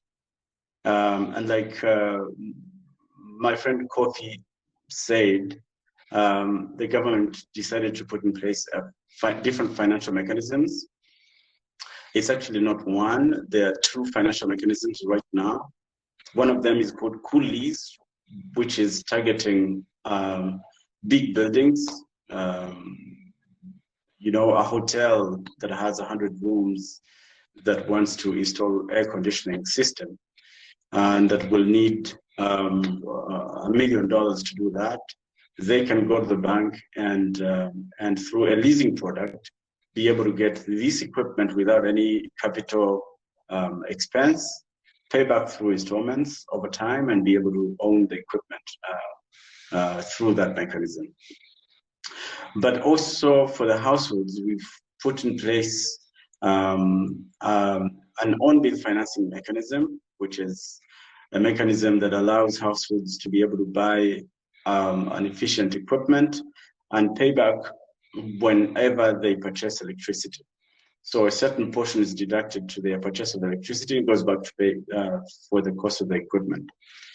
And this brings in the different stakeholders, including the private sector. We have the banks, we have the vendors, the technology providers. We have a recycling company also being involved in that. So that's the carrot. But there are other things to also incentivize and transform the market, including awareness campaign, including harmonization of different programs, in the environment, the NDCs, making sure that future strategies and policies actually recognize the need to harmonize with the existing ones. And the last objective is to put in place a cold chain for agriculture and for medicine. This is very critical because, and it's becoming even more critical during these days where we know the world needs to vaccinate its population in a very short time. And we just realized that we were not ready on the infrastructure side for the cold chain. But it's also true and has been for the cold chain in agriculture, where most of the countries in the sub-Saharan Africa, where Rwanda is located, up to 40% of the food produced is actually lost before it's eaten. So the government holistically put all of these points that I just mentioned in a national strategy, and it's called a national cooling strategy. So in brief, those are the interventions that the government has put in place. I think we'll have another chance to discuss a bit more specifically some of these. Back to you, Clotilde. Thank you very much, Maurice. Thank you for sharing some of the key highlights of the Rwanda National Cooling Strategy. I wanted to ask Mr. Radley Makaliki. Yes, you are correct. So thank you. So I wanted to ask you also to Mr. Radley Makaliki, the lead technical expert of the Energy Efficiency Lightning and Appliance Project of the Study C region. If you could share with us any successful policy mechanism. Thank you.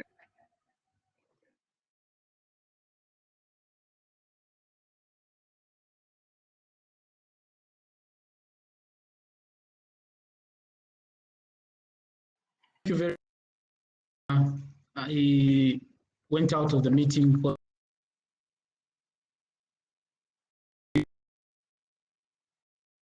that was formed in 2015 for SADC with a mandate to promote renewable energy and energy efficiency. On some background history on how energy efficiency became active in the SADC region is that during the period around 2007, 2008, the utilities experienced reduced generation, and in that there was more demand on the network than the utilities could provide. And this led to some initiatives that were embarked upon by the utilities.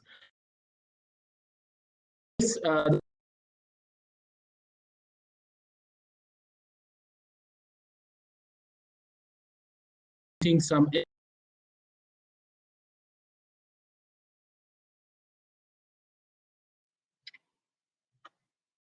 Unfortunately, the connection, Redley, can you hear me? The connection is not very good. Maybe I could ask you to try and switch off your video and see if in this case we can hear you a little bit better.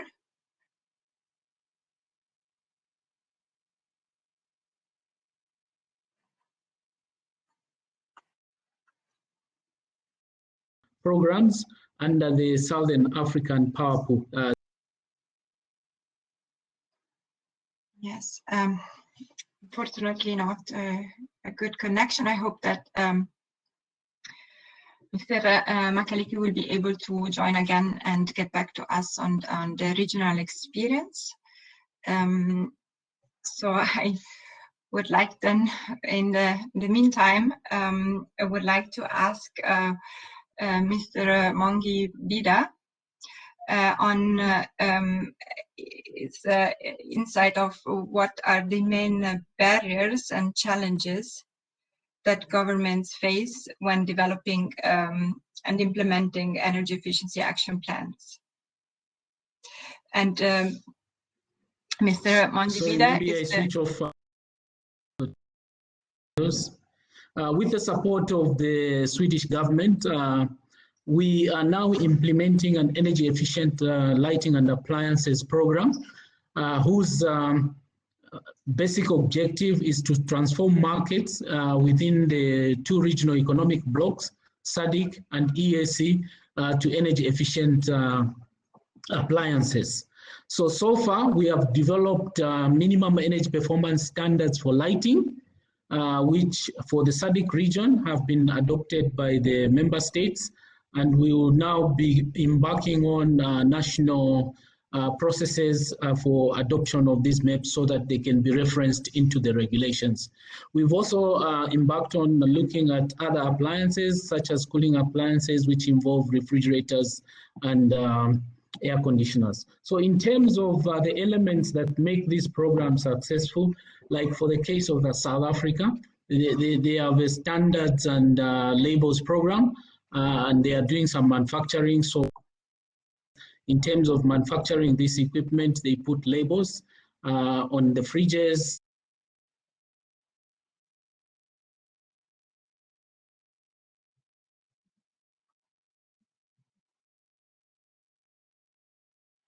And capacity building and raising awareness among institutions as well as end users. So these programs, in terms of execution at country level, maybe they are mostly driven by utilities, but we have also governments now being involved in that they are also offering incentives, especially for the countries that do not manufacture this equipment.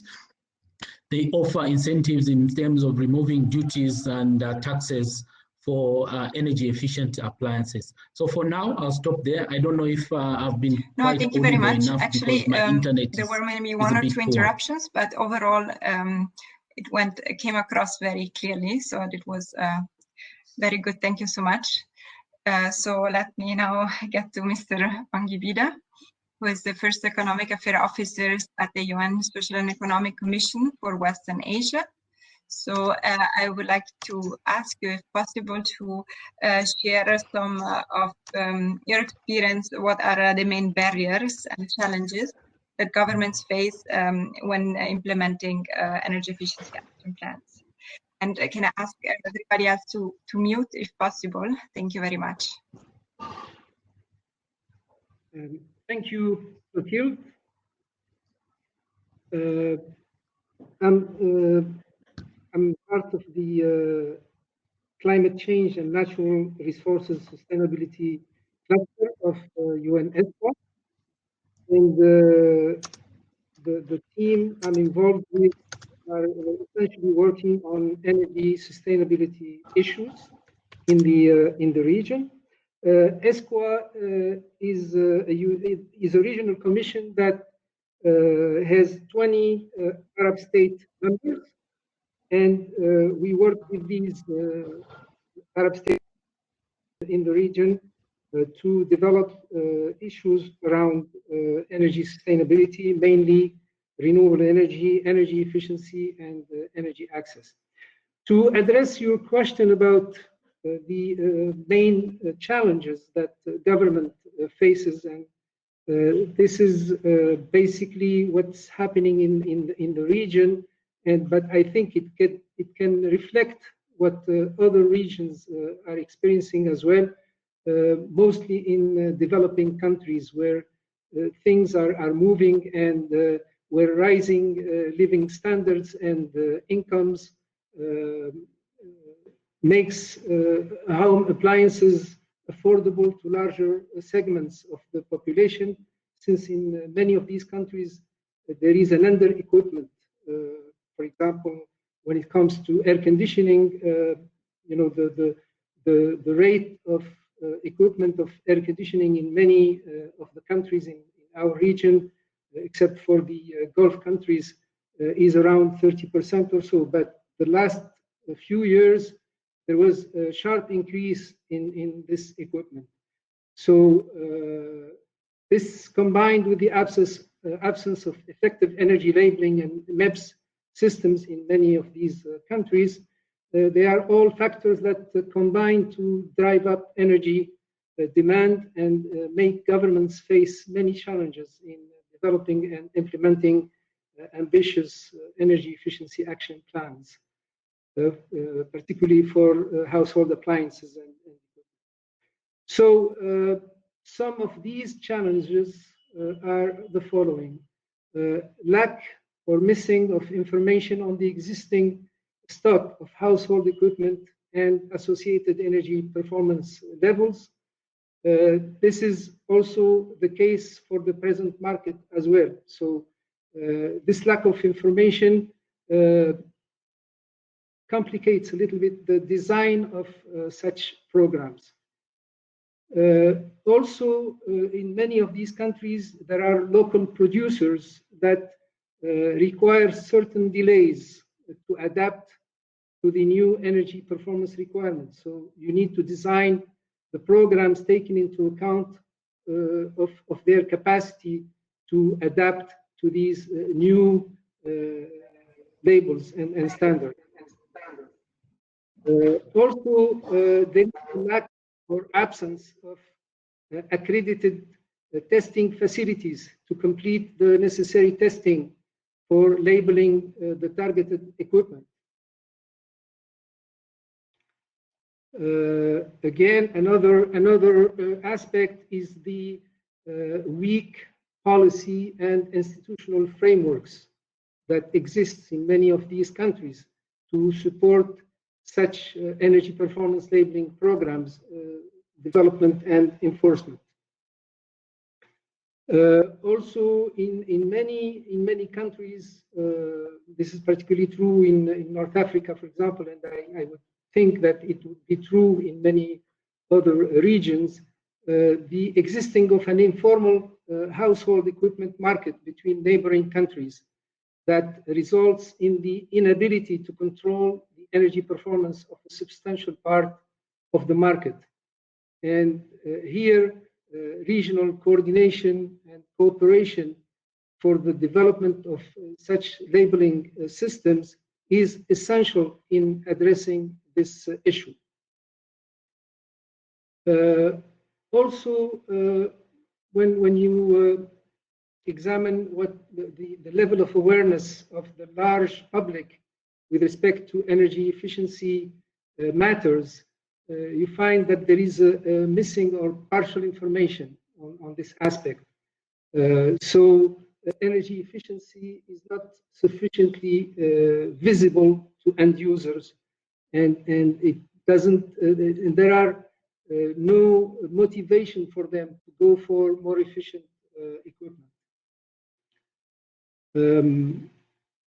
Also, the life cycle cost considerations for these end users often are low priorities. Mostly, this is particularly the case for low-income households, and this results in emphasis on first and not life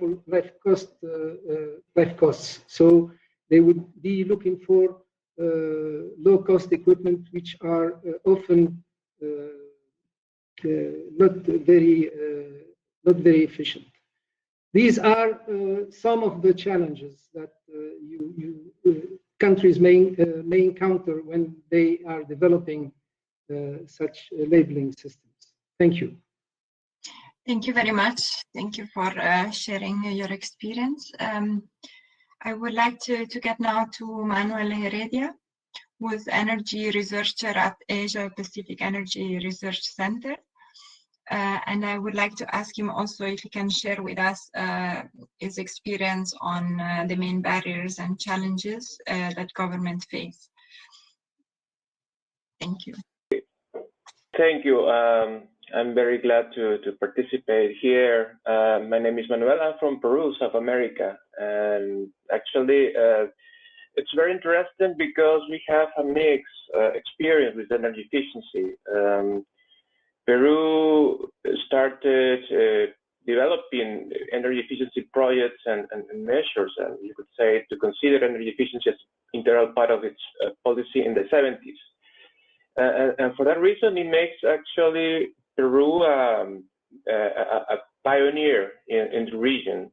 But specifically, what was energy efficiency used for? At the moment, energy efficiency was used as a way to face some challenges related to a shortage on energy supply capacity. So for very specific moments, we implemented some programs and measures and ideas. So energy efficiency in that sense was a reaction towards the crisis that we were facing. At this moment in time, probably that changed, and we changed even our economical the way that the economy in Peru is dealing. Now we are a free market economy, and in that sense, somebody could actually understand energy efficiency as a way to restrict demand, when actually demand here is the one that incentive drives the new investment in energy supply. And this is a problem, especially in a country like Peru, who we want to keep growing. Peru has been growing economically since the 2000s. But if you could say that energy efficiency restricts demand of energy efficiency, then it could have some kind of problems with other policies that the government has implemented. So one of the biggest barriers for me, and that's my opinion, is that if we have a country that doesn't have coherent, aligned policies, not only policies in energy efficiency, but as a whole, where actually energy efficiency plays a role toward achieving that national goals, then you can find a problem. So the first one is, I think, when the policies are not completely aligned and they are developed independently to each other, then you could have a problem, because the authority at the moment could not, support, or it will depend a lot on what the government at the moment, particular moment, if it supports or not that the energy efficiency policies. of course, there are other issues that barriers that we have discovered in Peru, and actually it's related towards that. If the policy of the government is to provide energy to everybody, but at the lowest possible price, then saving energy, and in that case, saving the money for saving the energy, is not the driver. Because of our economical model, we try to use market-driven incentives. So what we try to do is provide information.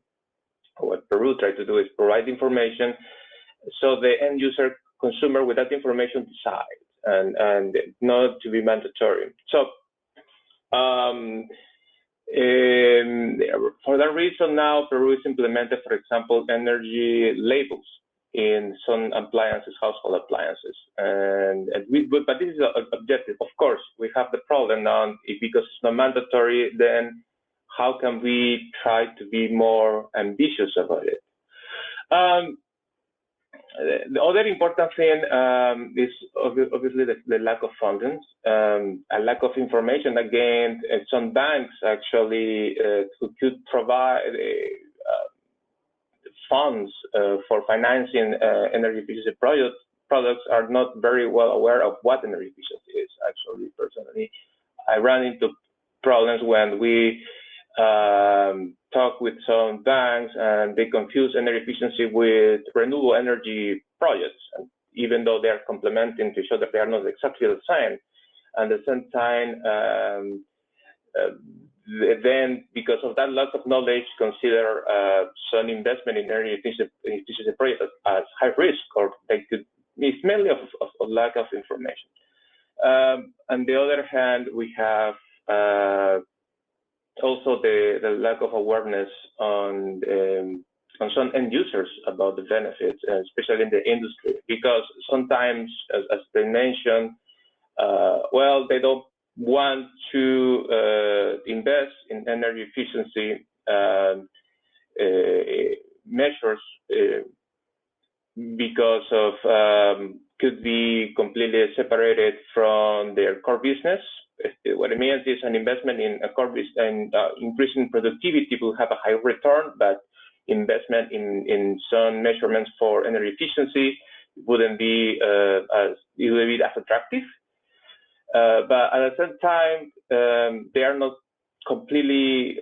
There's not a link completely because they understand that investment in energy efficiency projects.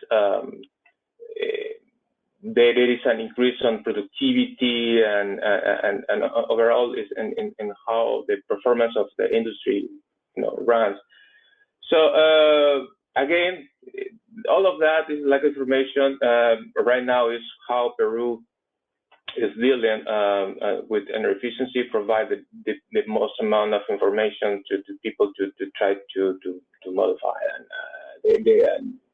their behavior. I think one of the things too is that, and this is important, sometimes based on global trends and because we don't see energy efficiency, so sometimes some people cannot see energy efficiency as a strategic tool, but mainly as a way to achieve some international commitments. Then there is this connection between different plans. So sometimes we can have a very ambitious plan on energy efficiency, but if it's too ambitious, then it becomes discouraging. And then you have government saying, well, that was a plan that was ambitious, was realistic. It was not part of our bigger overall plan, and then this discouraged, and then you lose the desire of the country to try to follow any plan that they develop. So it's important, I think, and it's important to be really realistic and to align the plans with the national objectives, what the actually country wants to do, and how to make energy efficiency policy to help to achieve that goal. In that case, when everything is aligned, then it will be much easier to develop a coherent plan and a sustainable plan in sense of is understood that will help to achieve the goals of the country, and in that way it wouldn't lose the support of new authorities as they arrive. Thank you. Thank you very much, Manuel, for sharing your experience from Peru. So we are leading to the last 10 minutes of the panel. So that's why I would like to ask each of the panelists for their very short and crisp final remarks, in particular in their specific suggestion on what is the best practice they would recommend for governments to follow. So really just one, maximum 2 minutes. I would like to start with just following the order in my screen. So my first would be Mr. Monji Bida. If I may ask you for your very final remarks. Thank you. Thank you. First of all, standards and labeling is one of the most cost-effective way to reduce energy use and greenhouse gases emissions in the residential sector and the building sector in general. It is important to engage all stakeholders, particularly appliance manufacturers, through each stage of program development and enforcement. Enforcement, the strategy, policy, and effective implementation process are crucial to ensure a sustainable market transformation. New innovative mechanisms are needed to accelerate the replacement of the existing stock of non-efficient appliances, especially for low-income households. And to make real progress, effective policy is needed to make energy efficiency visible, raise awareness of the value proposition, align and strengthen economic incentives for the necessary actors, increase the capacity to deliver energy efficient from building equipment, bring together disconnected actors to deliver a common objective, design effective compliance infrastructures. Finally, efforts need to be made at regional levels to bring better alignment and coordination of standards and testing procedures. The harmonization of energy efficiency standards and labeling programs often brings additional benefits. It reduces program costs by adopting existing program and avoids or removes indirect barriers to trade. Thank you. Thank you very much for your recommendation. If I may ask Ms. Dava Zangmo for her final remarks. Okay, thank you.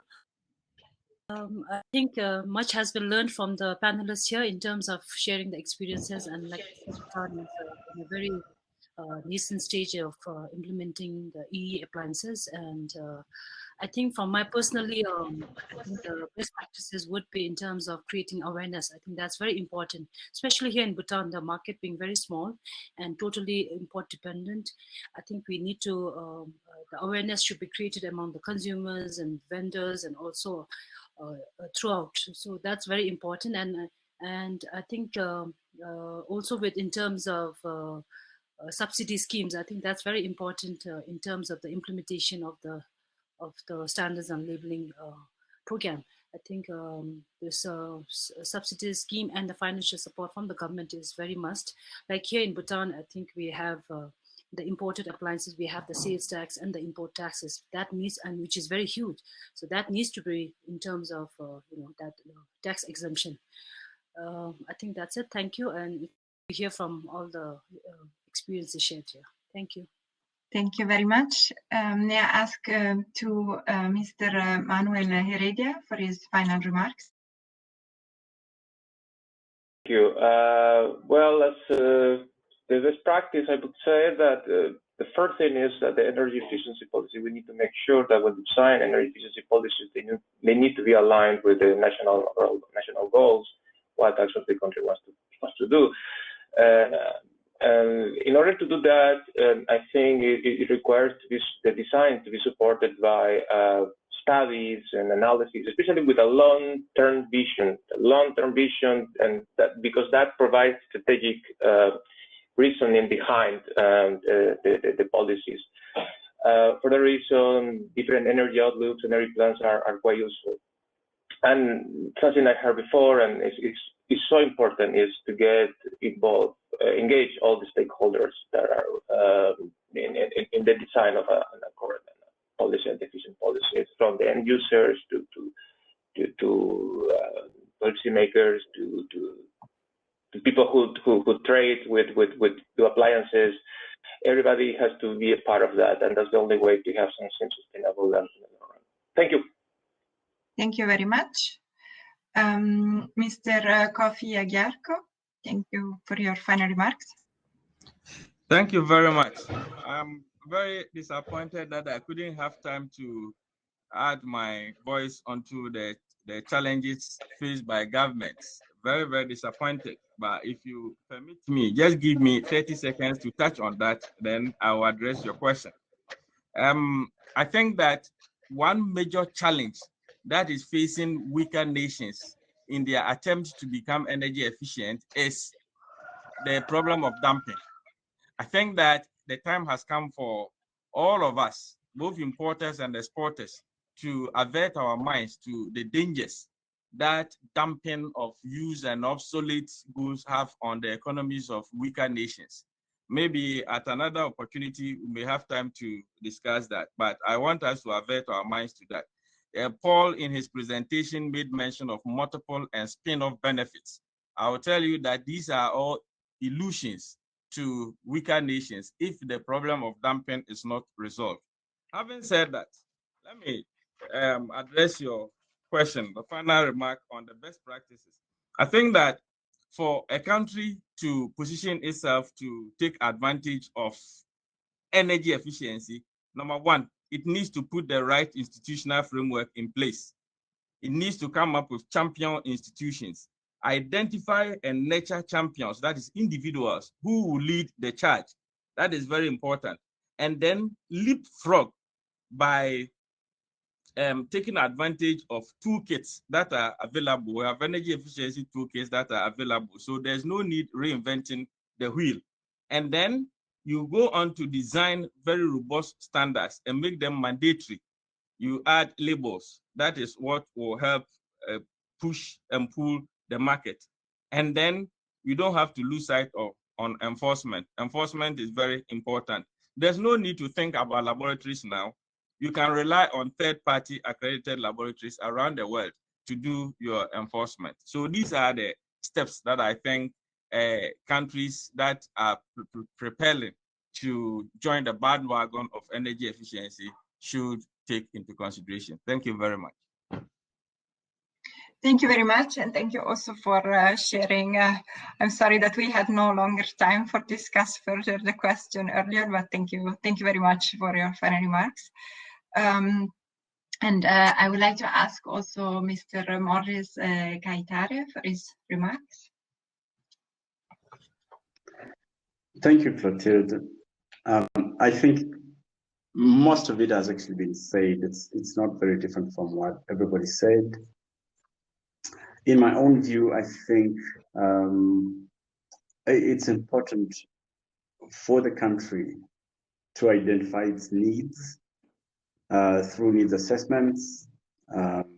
There are different needs assessment methodologies to follow, but also the reason that should trigger the country to actually start thinking of putting in place these regulatory frameworks or national cooling plans or national strategies for these appliances need to come from somewhere. There are some international agreements that countries have signed, and this should be a trigger for compliance to these international treaties. So to me, I look at this as one of the biggest drivers.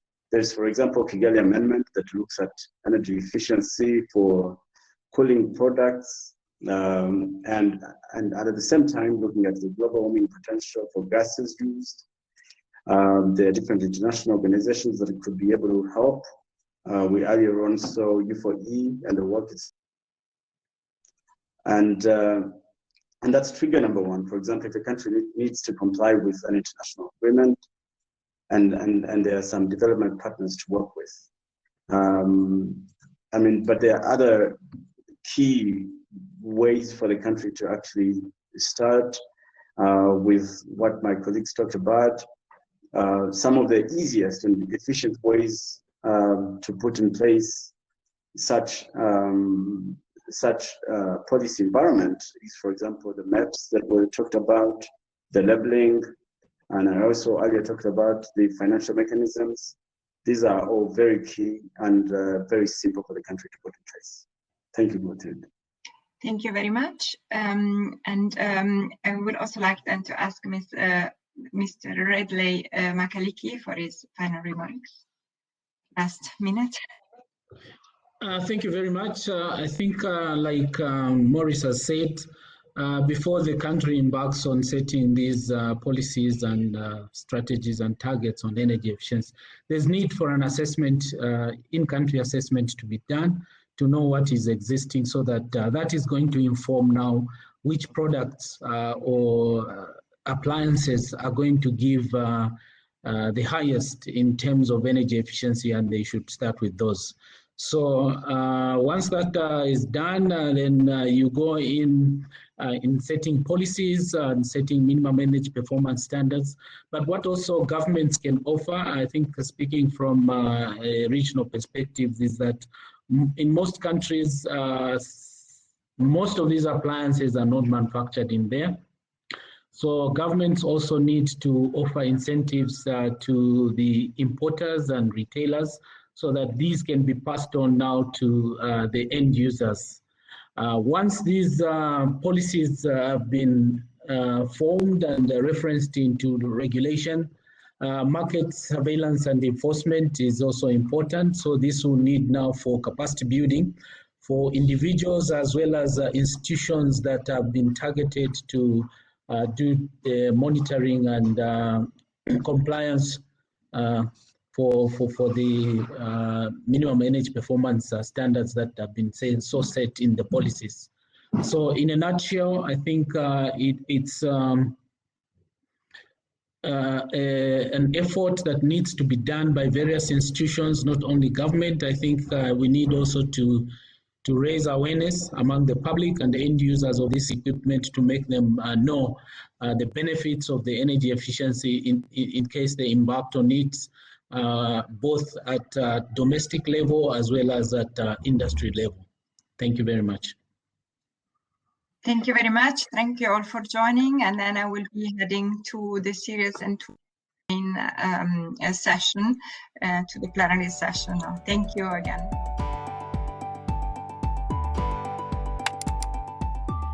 First, I would like to welcome everyone to the Enablers for Progress panel.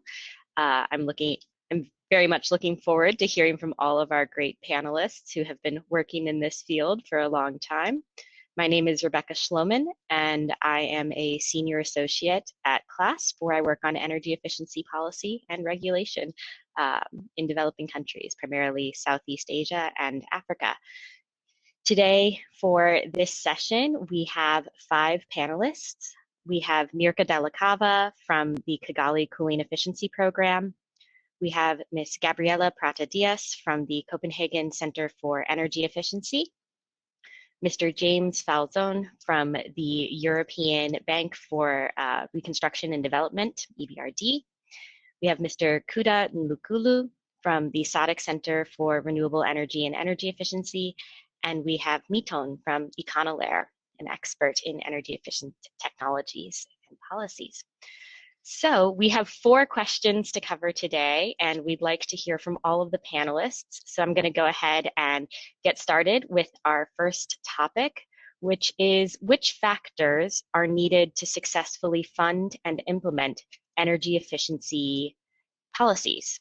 And I would like to first throw this question at James.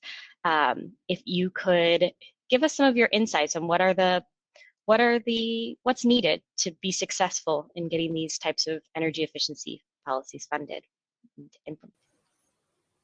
Sure, thanks. Hi, everybody. So those that don't know, EBRD is an international financing institution. We operate in around 36 countries, mostly around Eastern Europe, the Mediterranean region, and Central Asia.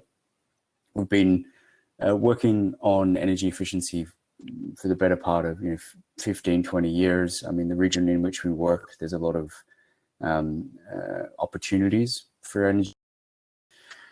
To answer your question, I mean, I'll try and keep it, fairly high level, and just sort of share some of our,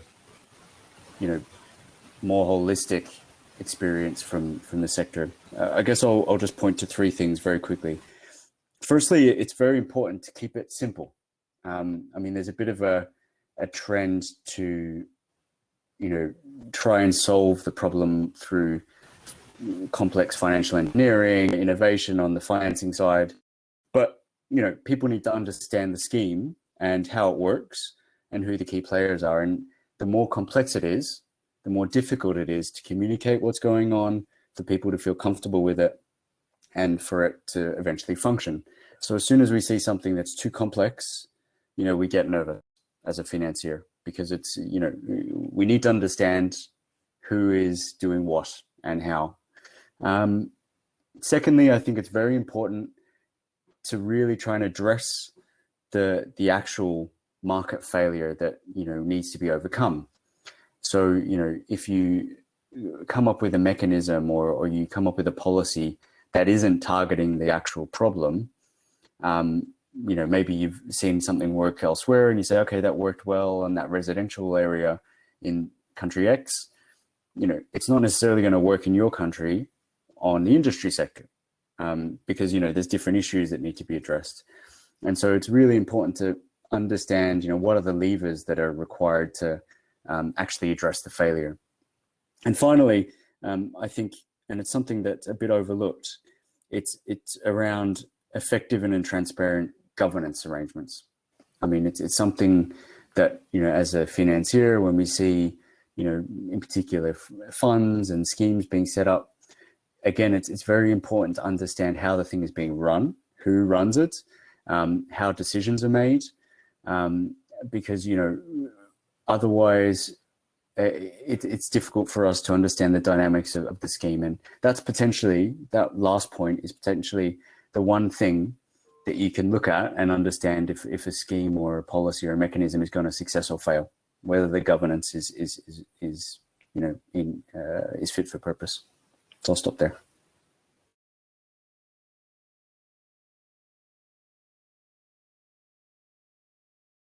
We go. Thank you, James. To get another perspective, since we James about what is kind of needed to fund and implement these policies from the perspective of a development bank, I think it would be great to hear from Gabriella about when you're working on a more local level, what is needed to fund and implement these types of energy efficiency programs. Hi, Rebecca, thanks. Yeah, so for the ones that do not actually know the Copenhagen Center on Energy Efficiency, we are actually working very much with the national level countries, policy development and implementation, but we are also, as Rebecca has mentioned, doing some work in developing countries at local level and municipal level. And we are trying to encourage these municipalities to adopt and implement actual projects on the ground for market transformation, and especially in the public sector environment. And there are several factors that come up when we start working with municipalities and cities, where although they show a lot of interest and commitment and interest in developing and implementing real energy efficiency projects on the ground, there's a huge lack of capacity. They really address us with the very first question on how and where should we start. So there's a huge lack of capacity, and it's something that should be worked on. And this leads us to another factor, which is how to guide them into what type of data they should collect and what type of analysis they do on their actual consumption related to energy. And with these two factors being addressed, and we try to guide through our policy briefs, our tools, our assistants, our technical assistants on the ground, and leaving them to find out what would be the most effective type of energy efficiency implementation project. Then we also realize, and I tend to agree with James, that it's good to have to try to keep projects simple and help them to find ways where a kind of standardization or transferability of projects could be achieved at some point, and being presented then when they need to invest in a format that the banks really could understand it and grab it as a potential interest. So perhaps these are the first standout issues that we come across. Of course, then there are others, but perhaps we can address them later on. Thank you. Thank you, Gabriela. So I'd be interested to hear from you, Kuda, on this question as well. Would you agree with James and Gabriela that the primary issue is really around capacity? Or what has been your experience in trying to get energy efficiency policies and programs funded? I know there's some great work going on in the SADC region right now around lighting policy, air conditioning policy. So I would love to hear from you on this question as well. Oh, I don't think we can hear you. I think you're muted, Kuda.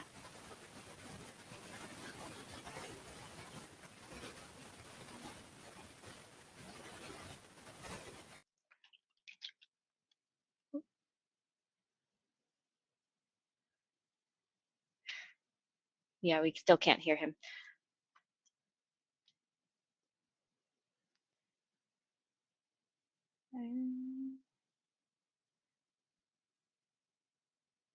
Hi, Kuda, can you hear me?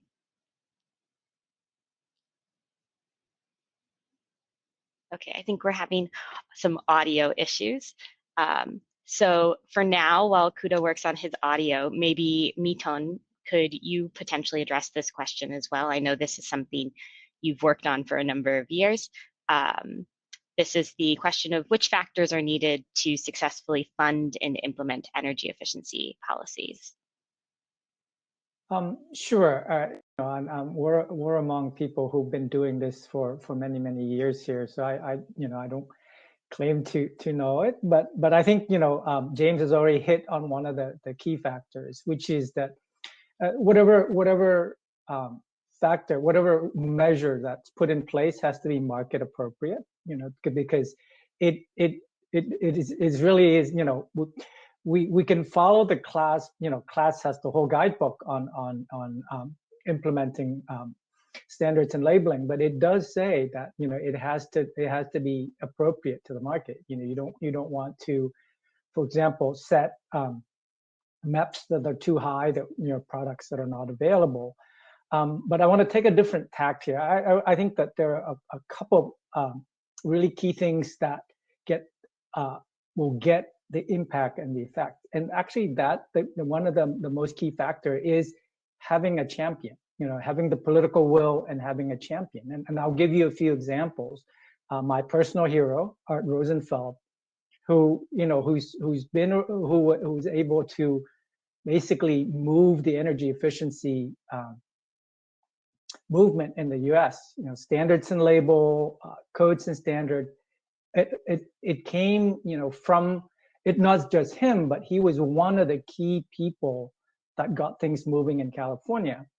And if we now look around the world, we see the same examples. We have people here on the panels or participating in this meeting. One of my friends, Kofi from Ghana. If you look at standards and label and energy efficiency in Ghana, Kofi's handprints, he's there.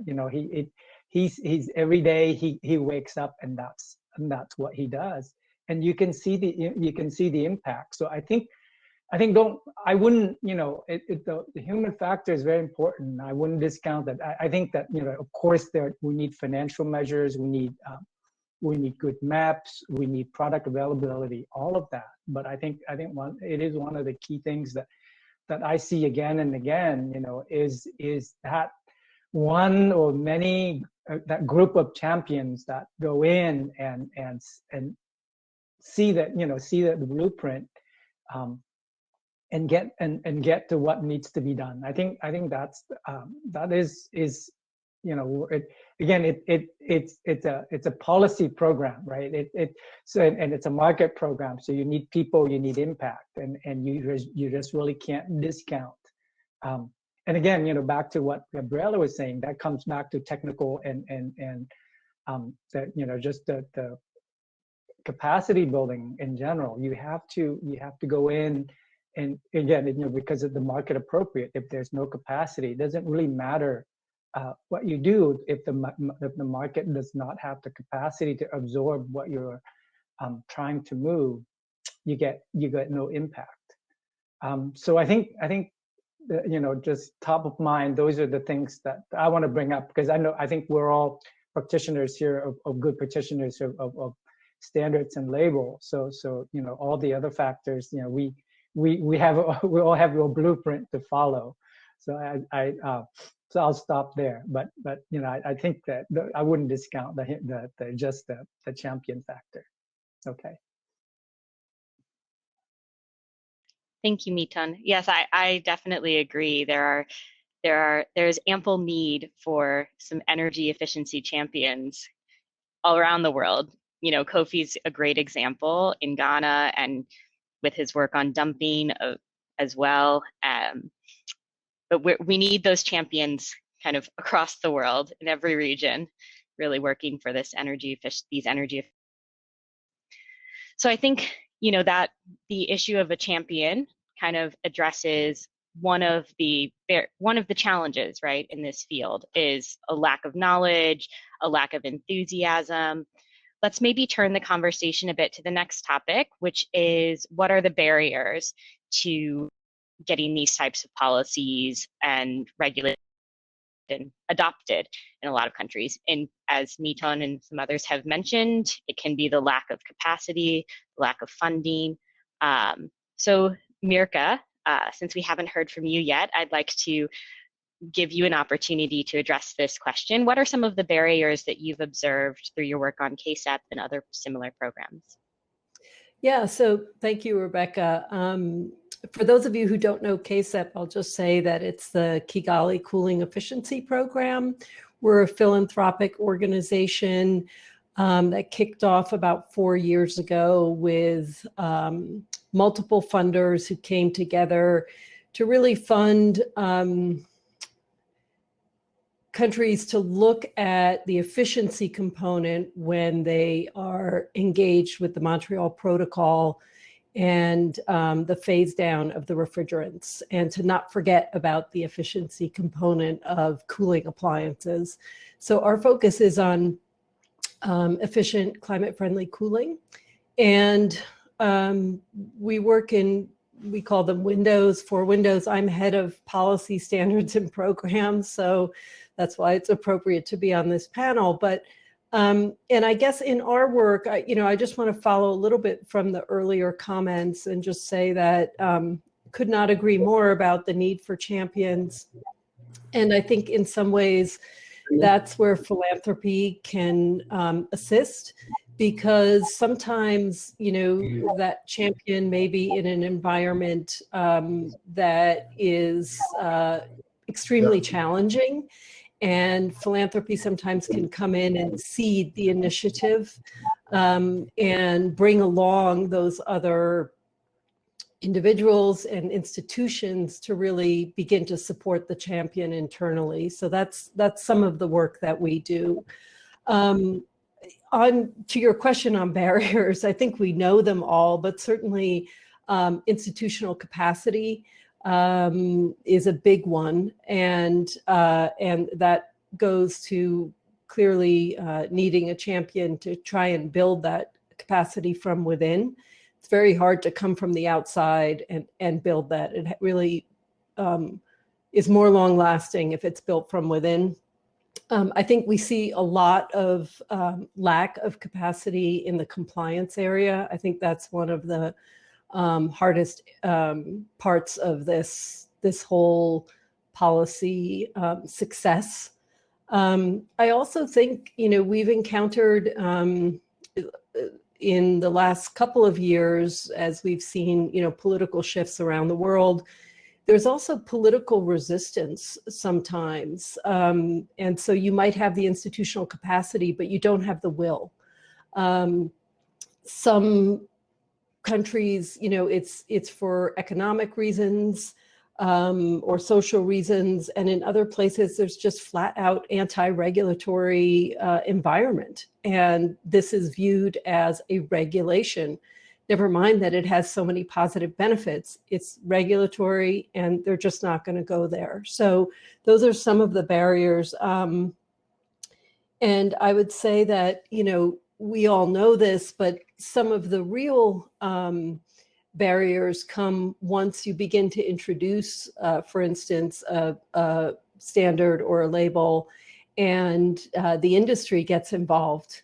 And a lot of times, they're concerned, especially if they're small and medium enterprises, they're concerned that they may be rendered obsolete if they're manufacturing those lower end products.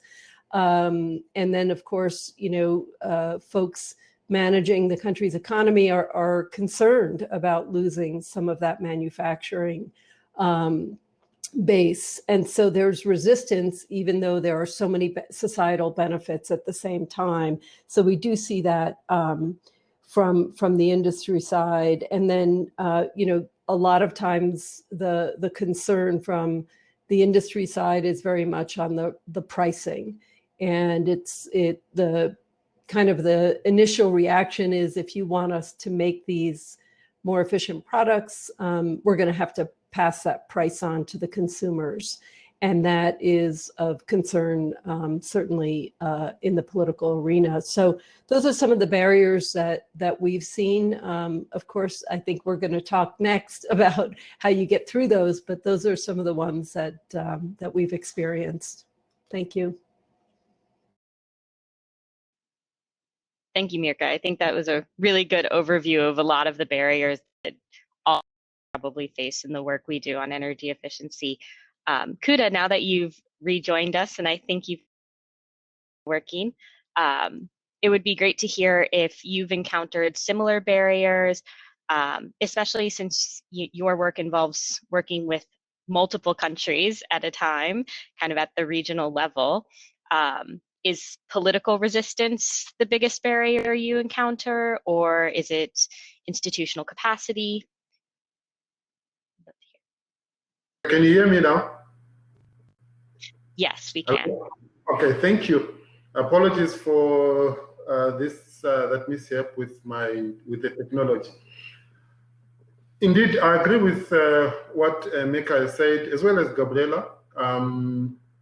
And then, of course, James talked about finance, and I'll touch a little bit about it.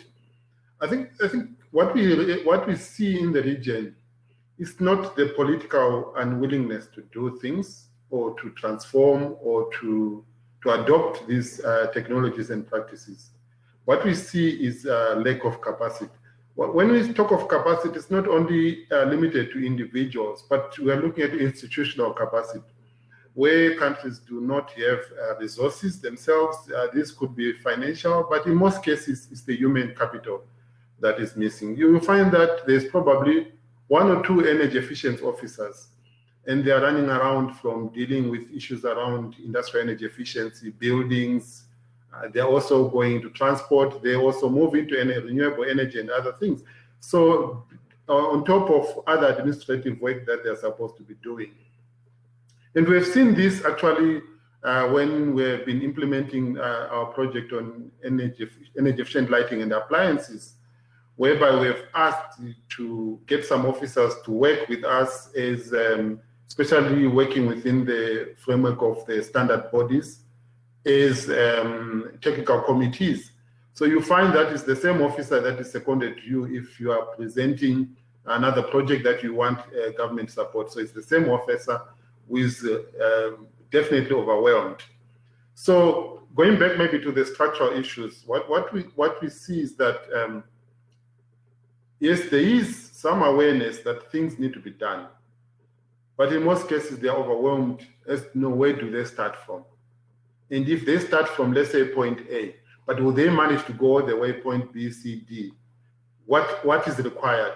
So within that, then we realize, okay, so they need capacity, they need support to be able to come up to develop these frameworks and then be able to manage these frameworks, and especially the issues around monitoring as well as surveillance. That's a very big issue. So what then we started off, let's say, with the energy efficient lighting and appliances, we said, okay, we need proper frameworks. We need to institutionalize energy efficient lighting. So how do we institutionalize this? Let's set up technical committees. So we've established regional technical committees.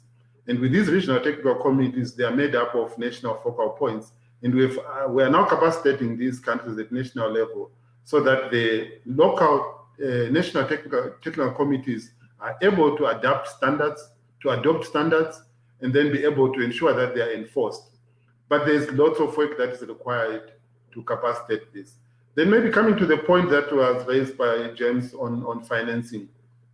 What we see, for example, in the large-scale energy efficiency projects or large-scale energy efficiency measures or schemes, the challenge is that the approach is project-based.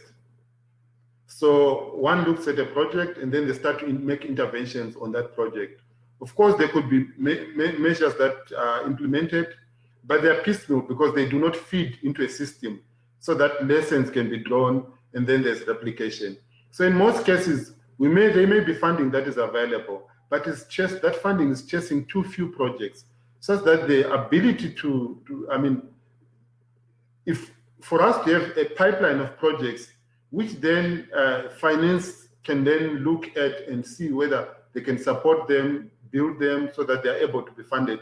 That pipeline of project is missing. So the ability to prepare a pipeline of projects within a framework of a system to say, yes, if we are doing these projects, where are the support measures that are coming, where are they coming from? Is government able to support us?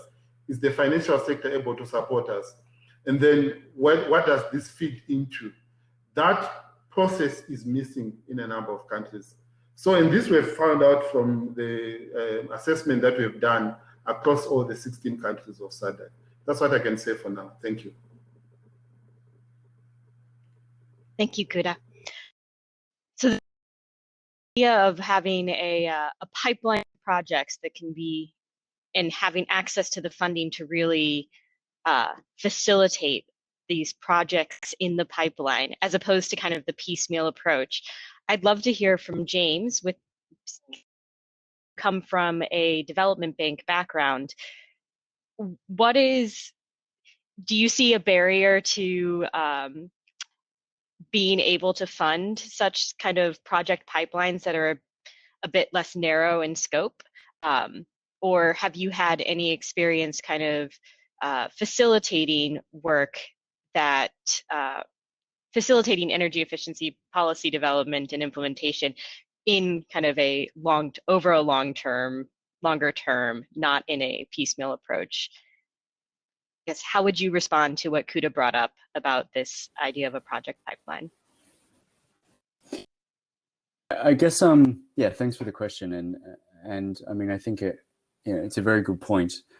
I guess I would respond by saying we have different approaches for different projects. Not every project is the same, right? And an energy efficiency project can go from a small boiler replacement or installing a heat pump in someone's home all the way up to, huge industrial sites.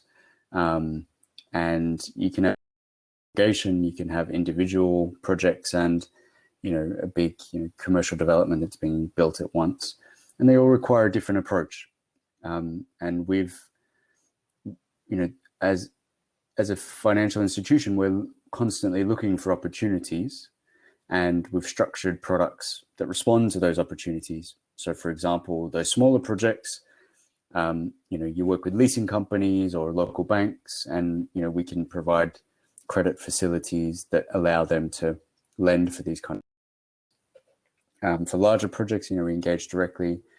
I mean, it's very cliche to say it, that it's not a lack of projects. Sorry, it's not a lack of finance, it's a lack of projects, but it's the case, right? It's we are constantly looking, and there's increasing pressure to fund good, put it under the climate umbrella increasingly. EBRD is committed with, as has other MDBs, to move towards Paris alignment. And so we're under real pressure to find good projects. But, they can't just appear out of thin air. They need to be robust projects, and ultimately they need to be something that we have comfort in putting resources into. And I mean, I think the challenge is that strengthening energy efficiency in a country, it's a marathon, it's not a sprint, and it's very difficult to change this whole ecosystem very quickly. It requires a long sort of process and a lot of patience and a lot of stakeholders to be mobilized. And I think the biggest risk in terms of not capturing these real opportunities is, in particular, ones that require political capital, is that there's, they're not as interesting as some of the other sort of opportunities that are out there. And what I mean by that is sort of in the very superficial sense that they're not as interesting as, for example, renewables, as electric vehicles, other sort of more photogenic type projects. And if you need, let's say, donor capital to kind of help offset some of the costs, it's very hard to, it's not, you can get donor resources for this, but it's, let's say, it's been a perpetual problem for energy efficiency.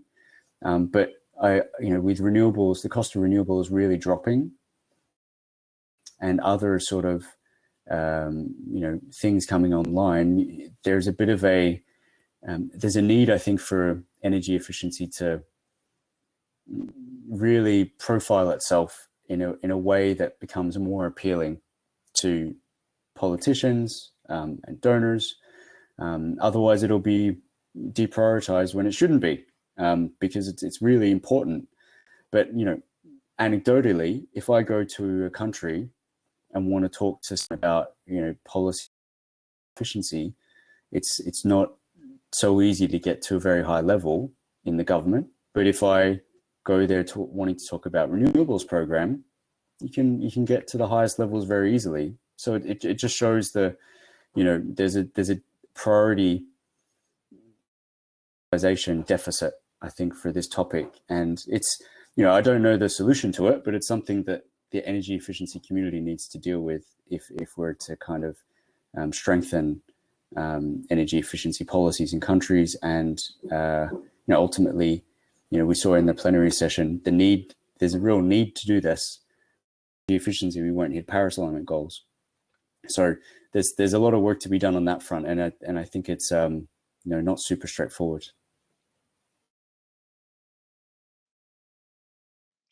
Thank you, James. Yeah, I agree that energy efficiency, it's not as bright and shiny as renewable energy in the eyes of a lot of policymakers and the general public as well. It's hard to get the enthusiasm around this area. Gabriella, I saw you nodding along as James was talking, and I'd love to hear from you about some of the opportunities that you see for us to really scale up some of these efforts. I know you're working with municipalities, as you mentioned, in addition to some of your non-municipal work, and would love to hear about what you see in terms of the opportunities, as well as be responding to James if you have any good ideas about how we elevate energy efficiency in the eyes of the powers that be?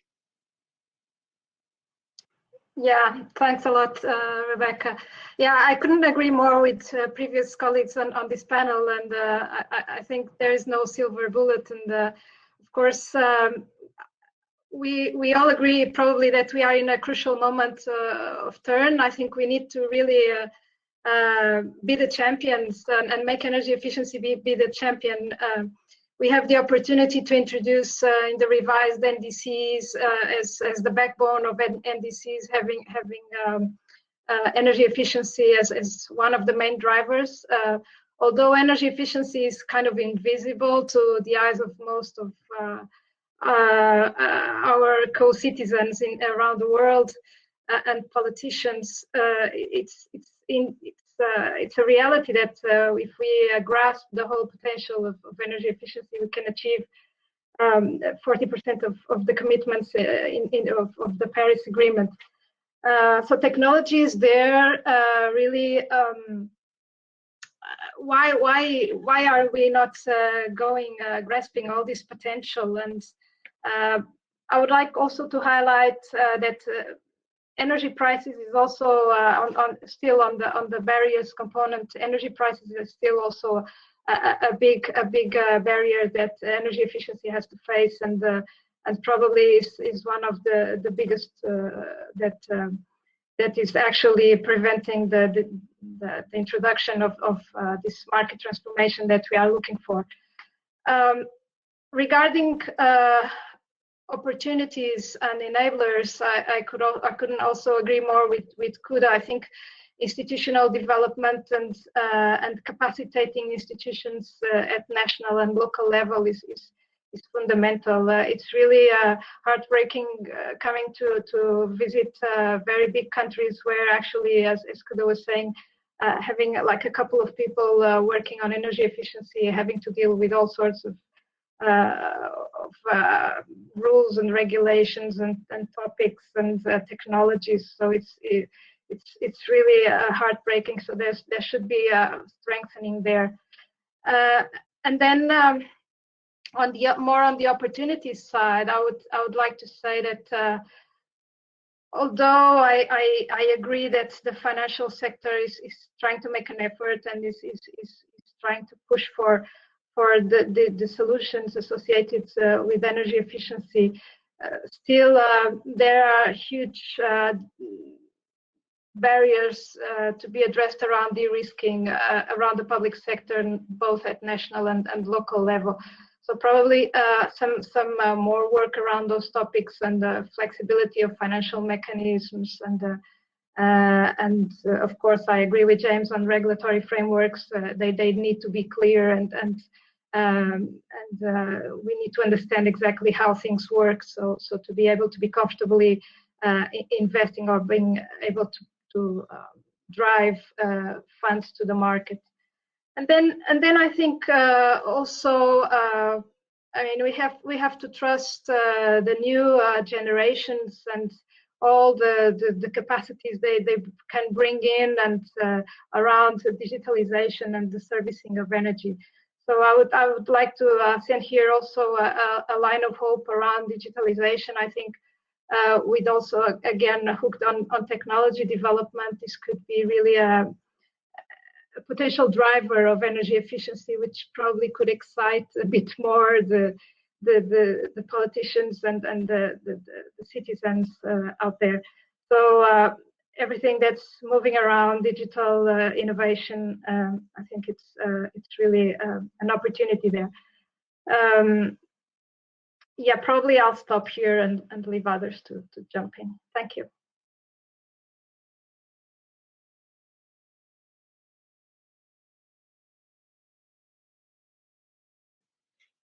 Gabriela. Mirka, from you as well on this question, you know, what are the opportunities to scale up some of this work? I know through KSEP, you know, that is really an effort to scale up some of this work and on the cool. But what other opportunities do you see in this field?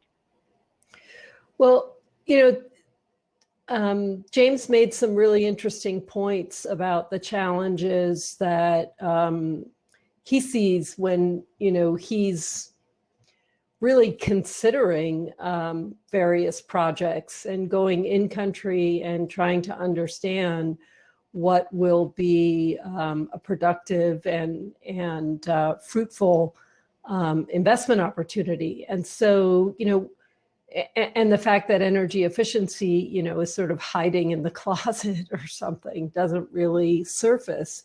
But I'm wondering whether, now with countries really facing economic crises from the pandemic and having to look hard at what goes into sort of their recovery packages, their recovery investments, the notion that energy efficiency comes cheaply and that it has so many economic benefits that actually do trickle down to the consumer,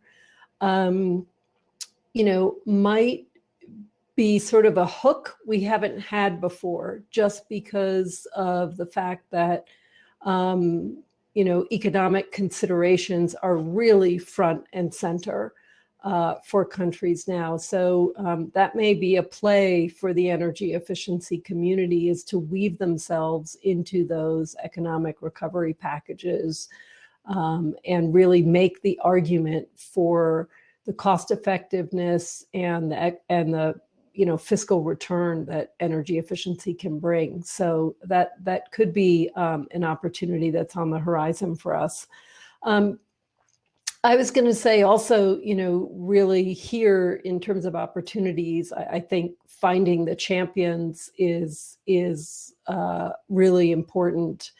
And, those champions, it really depends on kind of the country's focus, and the champions might be able to raise the profile of energy efficiency because the country has strong commitments to climate change, whether it's in their NDC. That's something that we're working on at KSEP, is to raise the profile of cooling efficiency in enhanced NDCs. But that's one angle of where you can, one sort of opportunity for supporting champions trying to raise the profile of energy efficiency. Another one is the economic benefits. And then also, certainly with cooling, we're seeing a lot of challenges from the utility sector to meet peak load.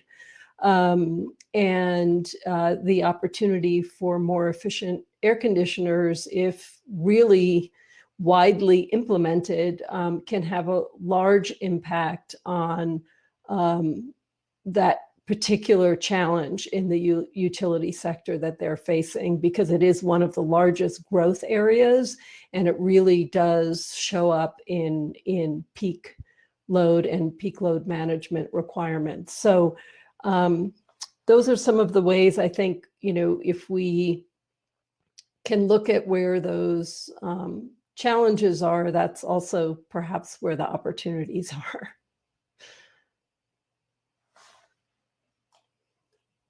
Great, thank you very much. And it seems like a common thread that is coming up in everyone's responses is this need for more champion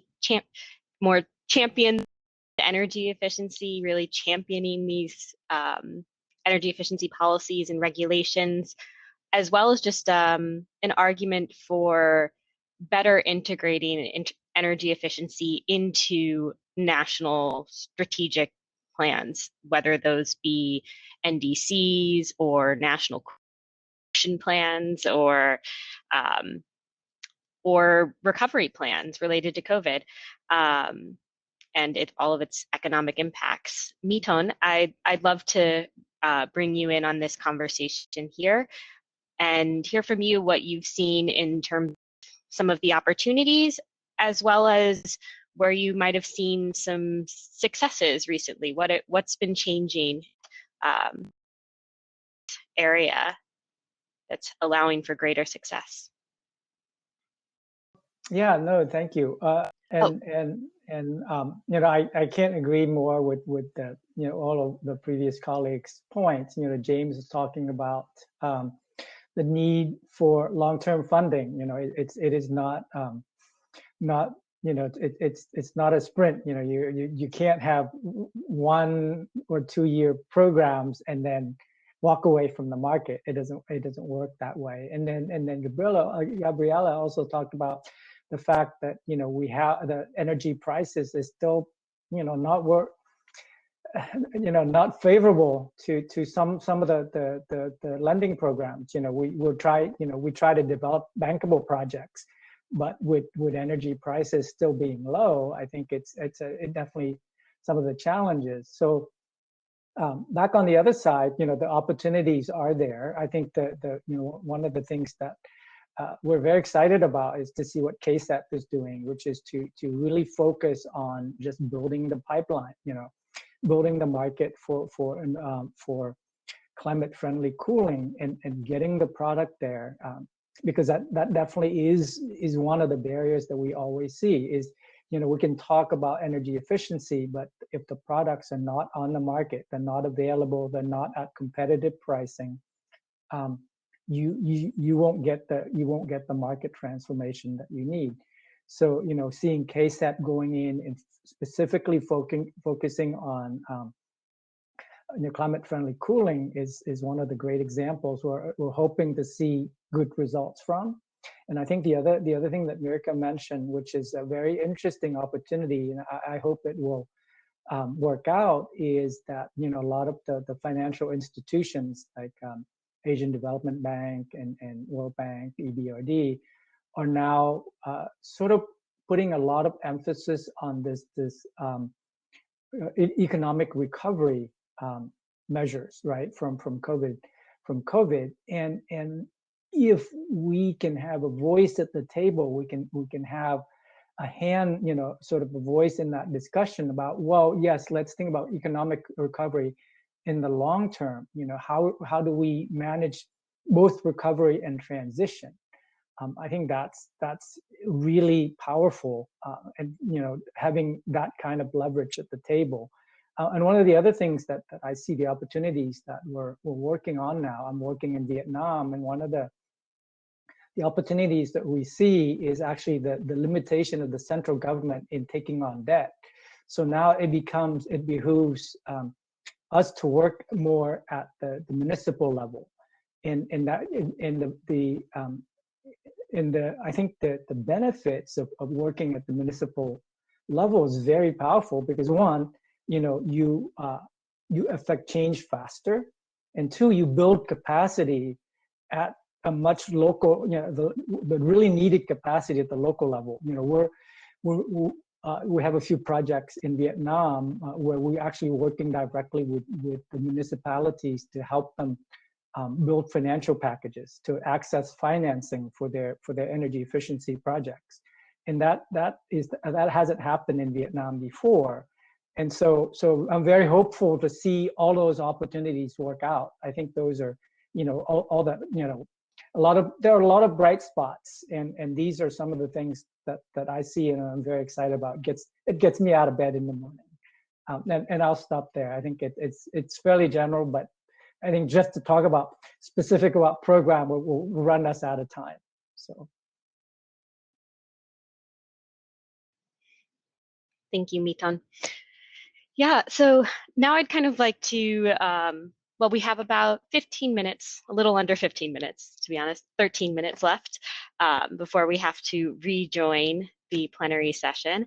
But before we, you know, rejoin, we have one last topic to discuss, which are really what is working, what are we see working in terms of garnering international support for energy efficiency policies and regulations, developing partnerships. And I'd kind of like to open this up to everyone who is all of our panelists. So maybe first we can start with Gabriela and everyone else can think a bit, but Gabriela, with your municipal work, what are you seeing that is being really successful? What are the partnerships you're seeing that are very successful? Yeah, the bright spots. I like the expression, and it really yeah makes me come out of bed every morning thinking about. I mean, this few achievements that we get here and there occasionally. So it's really great. And yeah, I would like to leave a message of hope with an example, a concrete example that we have worked on in the case of Argentina. We were working with a group of municipalities. They're very small and medium-sized, and in a context, political and economic context, which is pretty complex and difficult. And these municipalities managed to get together and make a bulk procurement arrangement to purchase energy efficient street lighting, to give a very concrete example. So they managed to organize something in between a special purpose vehicle and the trust fund with their own capital money and the participation of a private sector member as well, and they managed to put the funds together, develop a public procurement with the best available standards for lighting, like street lighting, and they were actually able to invest, and they are at the moment finalizing the installation of these retrofitted street lights with the best available technologies. And they were, as they got together, they could benefit also from economies of scale, and they could actually be able to implement more than they were expected. So these are these small wins that we have to see and get these champions. And the fact is, they are now thinking to go for a second round, and another 25 municipalities are joining this fund. So it started with 9, and now,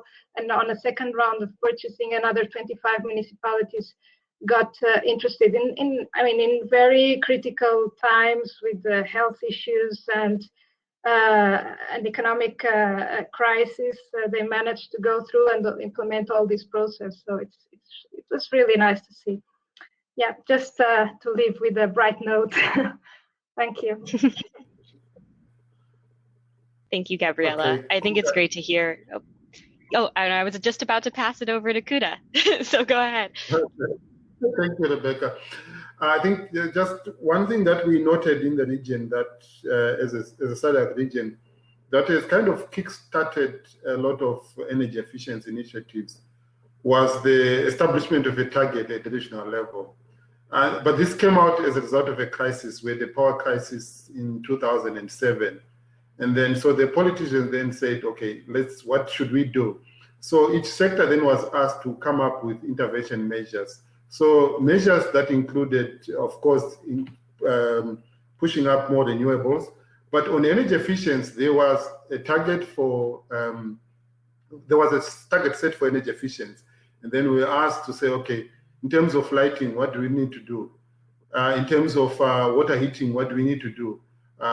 So a number of measures and then schemes were set up. So in that regard, it then helped us to say, okay, for us to save, let's say, 2 gigawatts of electricity at peak demand, in terms of energy efficiency, in terms of lighting, what should we do? So then came up a decision to ban or to phase out inefficient lighting. But then again, it propelled us to say, okay, for us to phase out inefficient lighting, what are the measures that are required? So then we then came back to say, okay, we need standards, because it would be just unfair to put up an instrument to say, okay, we don't want to see inefficient lighting. So we need standards. So it propelled us to go back and say, okay, for us to get up to this, to set up these standards, what is required? What frameworks do we need? So we ended up looking at adopting a minimum energy performance standards. That's why the energy efficient lighting and appliances project came about. And now we are moving into energy efficient cooling, distribution transformers, and other measures. So I think what is very critical is for the policy to set up a target. But then it's not just a target. We need an ecosystem that then can drive the whole process. Targets, funding, capacity building, and all other measures. This is what I can leave the meeting with. Thank you so much.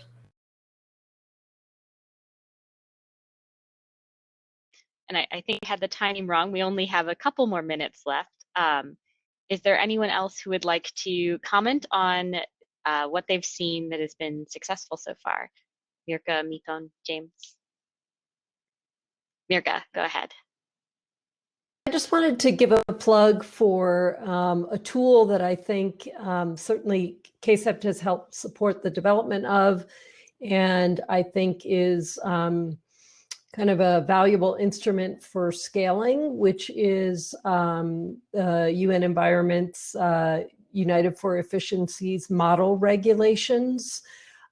These are kind of an attempt to standardize what it takes to do a standard. So to Kuda's point, you know, as you're working backwards from this target and goal and you realize you need a MEPS, you know, do you have to start from scratch, or can you sort of grab this framework? And of course, it'll require customization for your own market environment, but it does sort of tell you what's going on in the world. It has 3 different tiers of efficiency, so you know what is best practice and what is sort of the global really high point. And then, you know, these other tiers that maybe are, you know, you have to start at the bottom, but you can work your way up and you can build in sort of a ratcheting to try and become more efficient without too much disturbance to the market in that first attempt. And so there are, of course, several of these model regulations, including for obviously what KSEP supported, which is air conditioners and refrigerators. And there's now one for commercial refrigeration, which is super challenging because there's no standards there, but they're gonna give it a try. And I really encourage everyone to, you know, much like the CLASP guidebook tells you the steps in the process to developing a MEPS and a label, and that can be replicated over and over again. The model regulations sort of really just takes you right into standard setting and see how much capacity you have to kind of begin with that model. So a plug for those. Thank you, Mirka. I think that's a very useful plug. I think those model regulations will come in handy.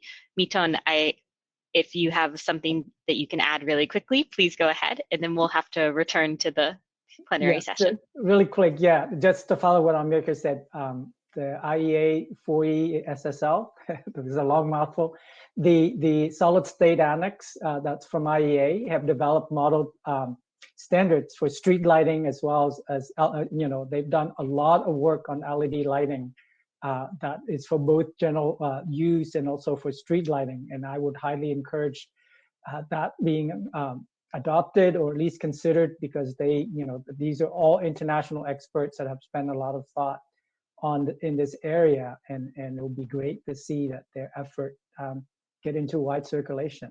So that's another plug that I would want to make. So real quick.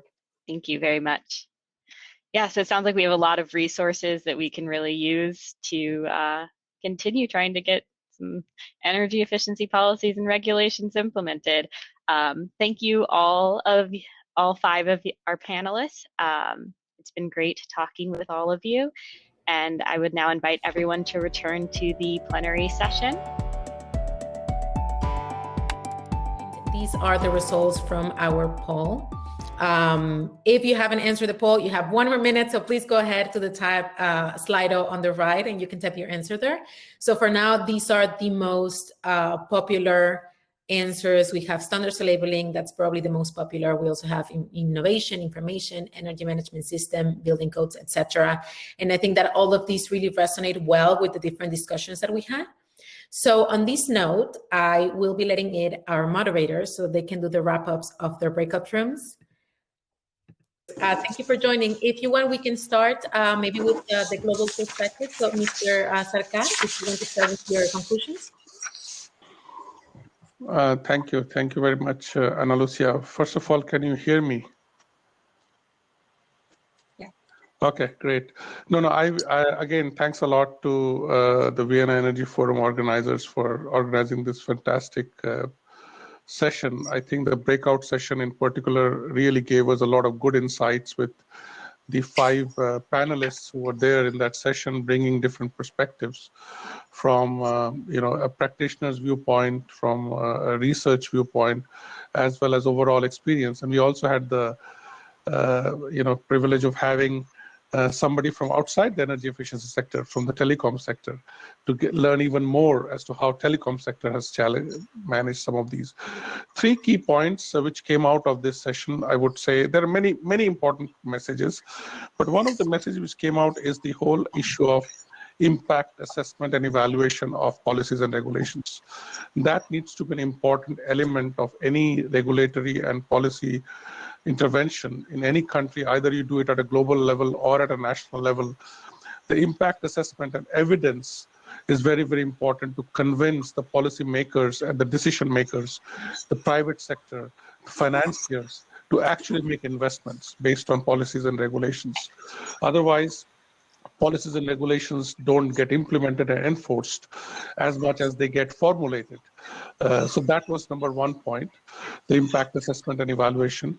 Number 2 point was that we should have to think beyond technologies in policies and regulations discussion. Technologies are available.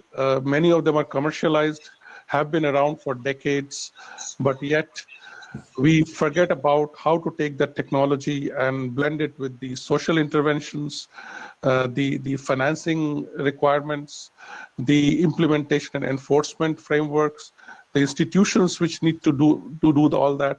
And without all those finer elements around the technology, just standards and maps having a higher level and benchmark doesn't automatically mean that achievement in terms of energy savings will be there.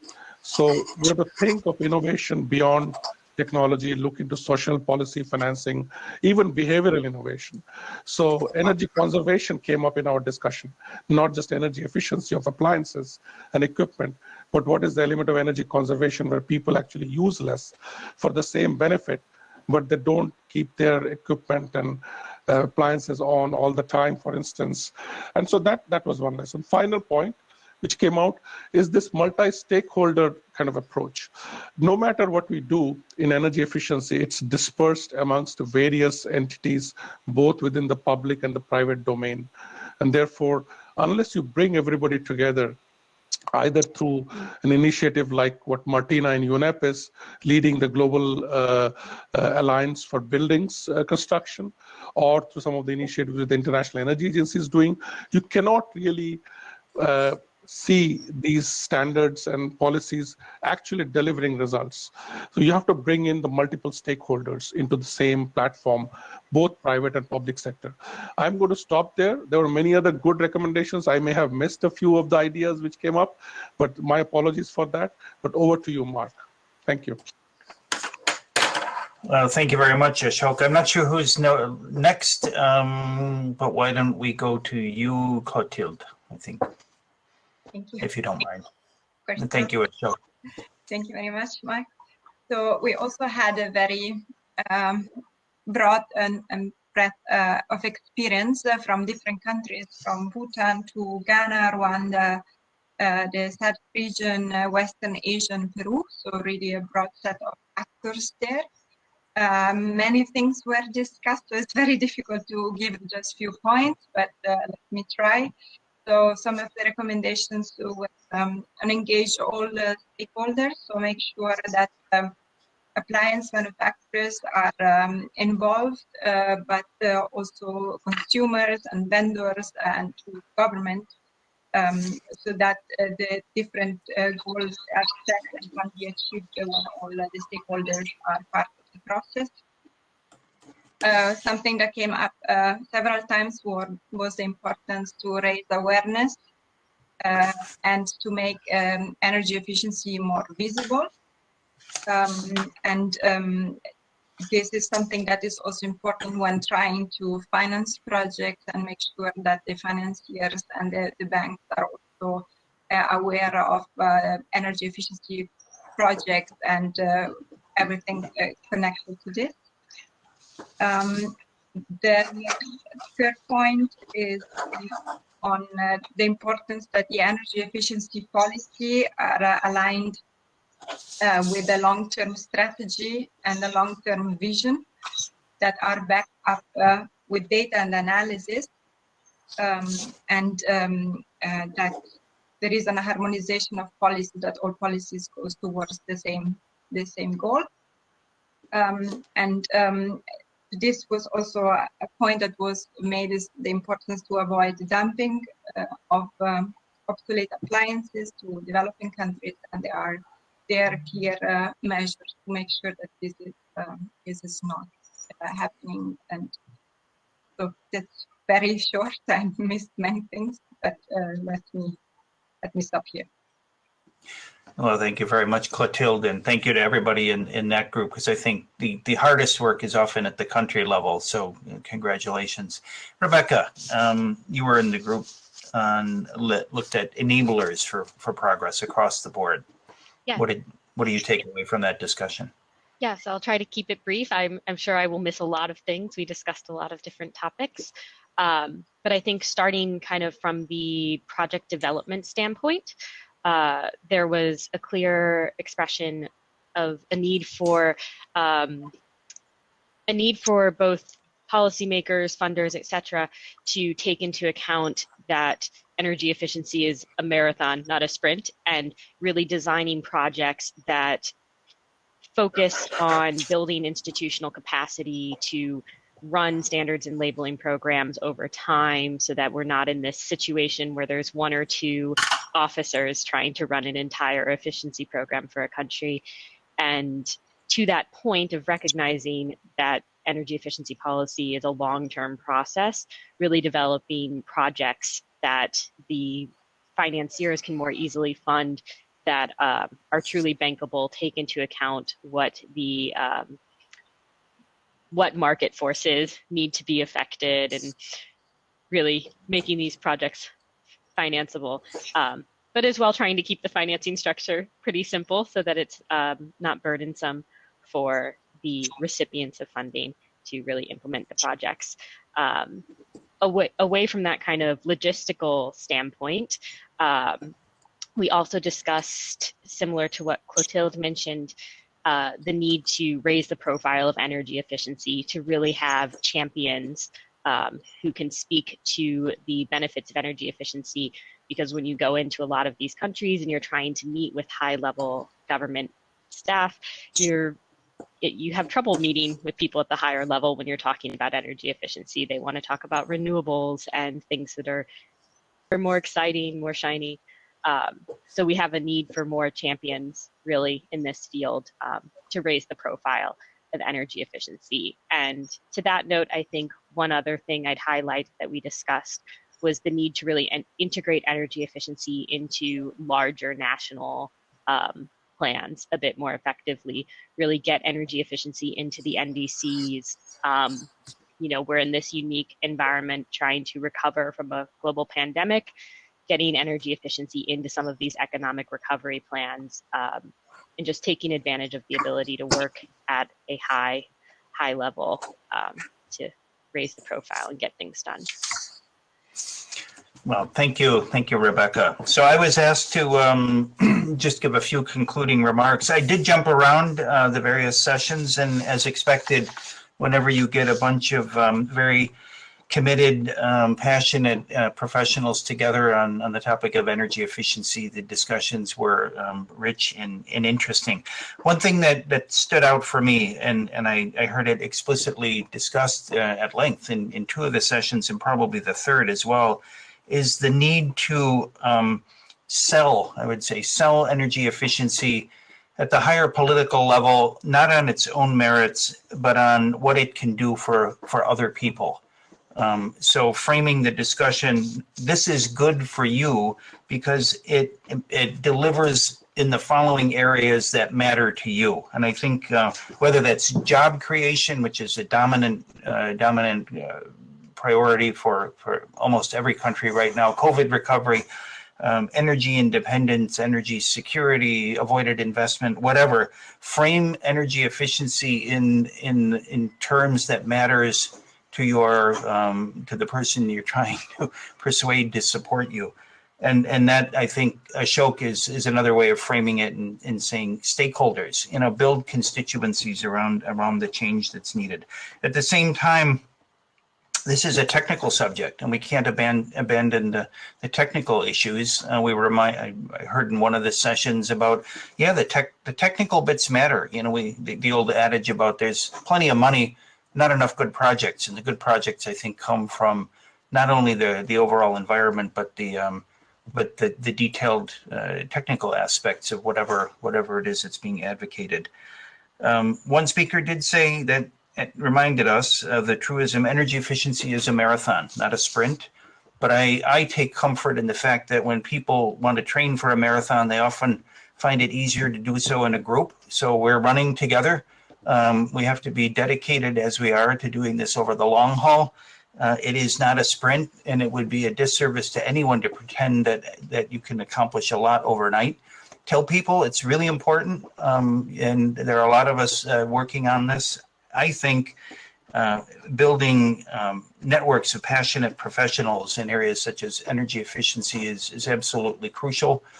There's no reason to fight alone when you can rely on a lot of people such as gathered here today. So my thanks to the organizers for bringing us all together, and for all those of you who both ran sessions, contributed to sessions, or were patient enough to listen to what others had to say. I have a few announcements I was asked to make. The next session of the Vienna Energy Forum Virtual Series will be on the 15th of March under the theme Supporting Economic Recovery Through Innovation and Digitalization. Digitalization came up a few times today, so tune in for that one. We invite everybody to share results and disseminate some of the good thinking that has come out of this. We're stronger together, and I will rely on the organizers to share links where you will find material from today and other sessions, and can use them in your own work.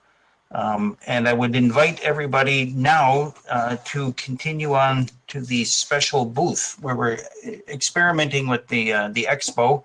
You'll see that button to the left, and what you can expect is to have a bit of a presentation and a back and forth with Paulo Gemma, who is chairman of a working party on environment, energy efficiency, and the circular economy at ITU.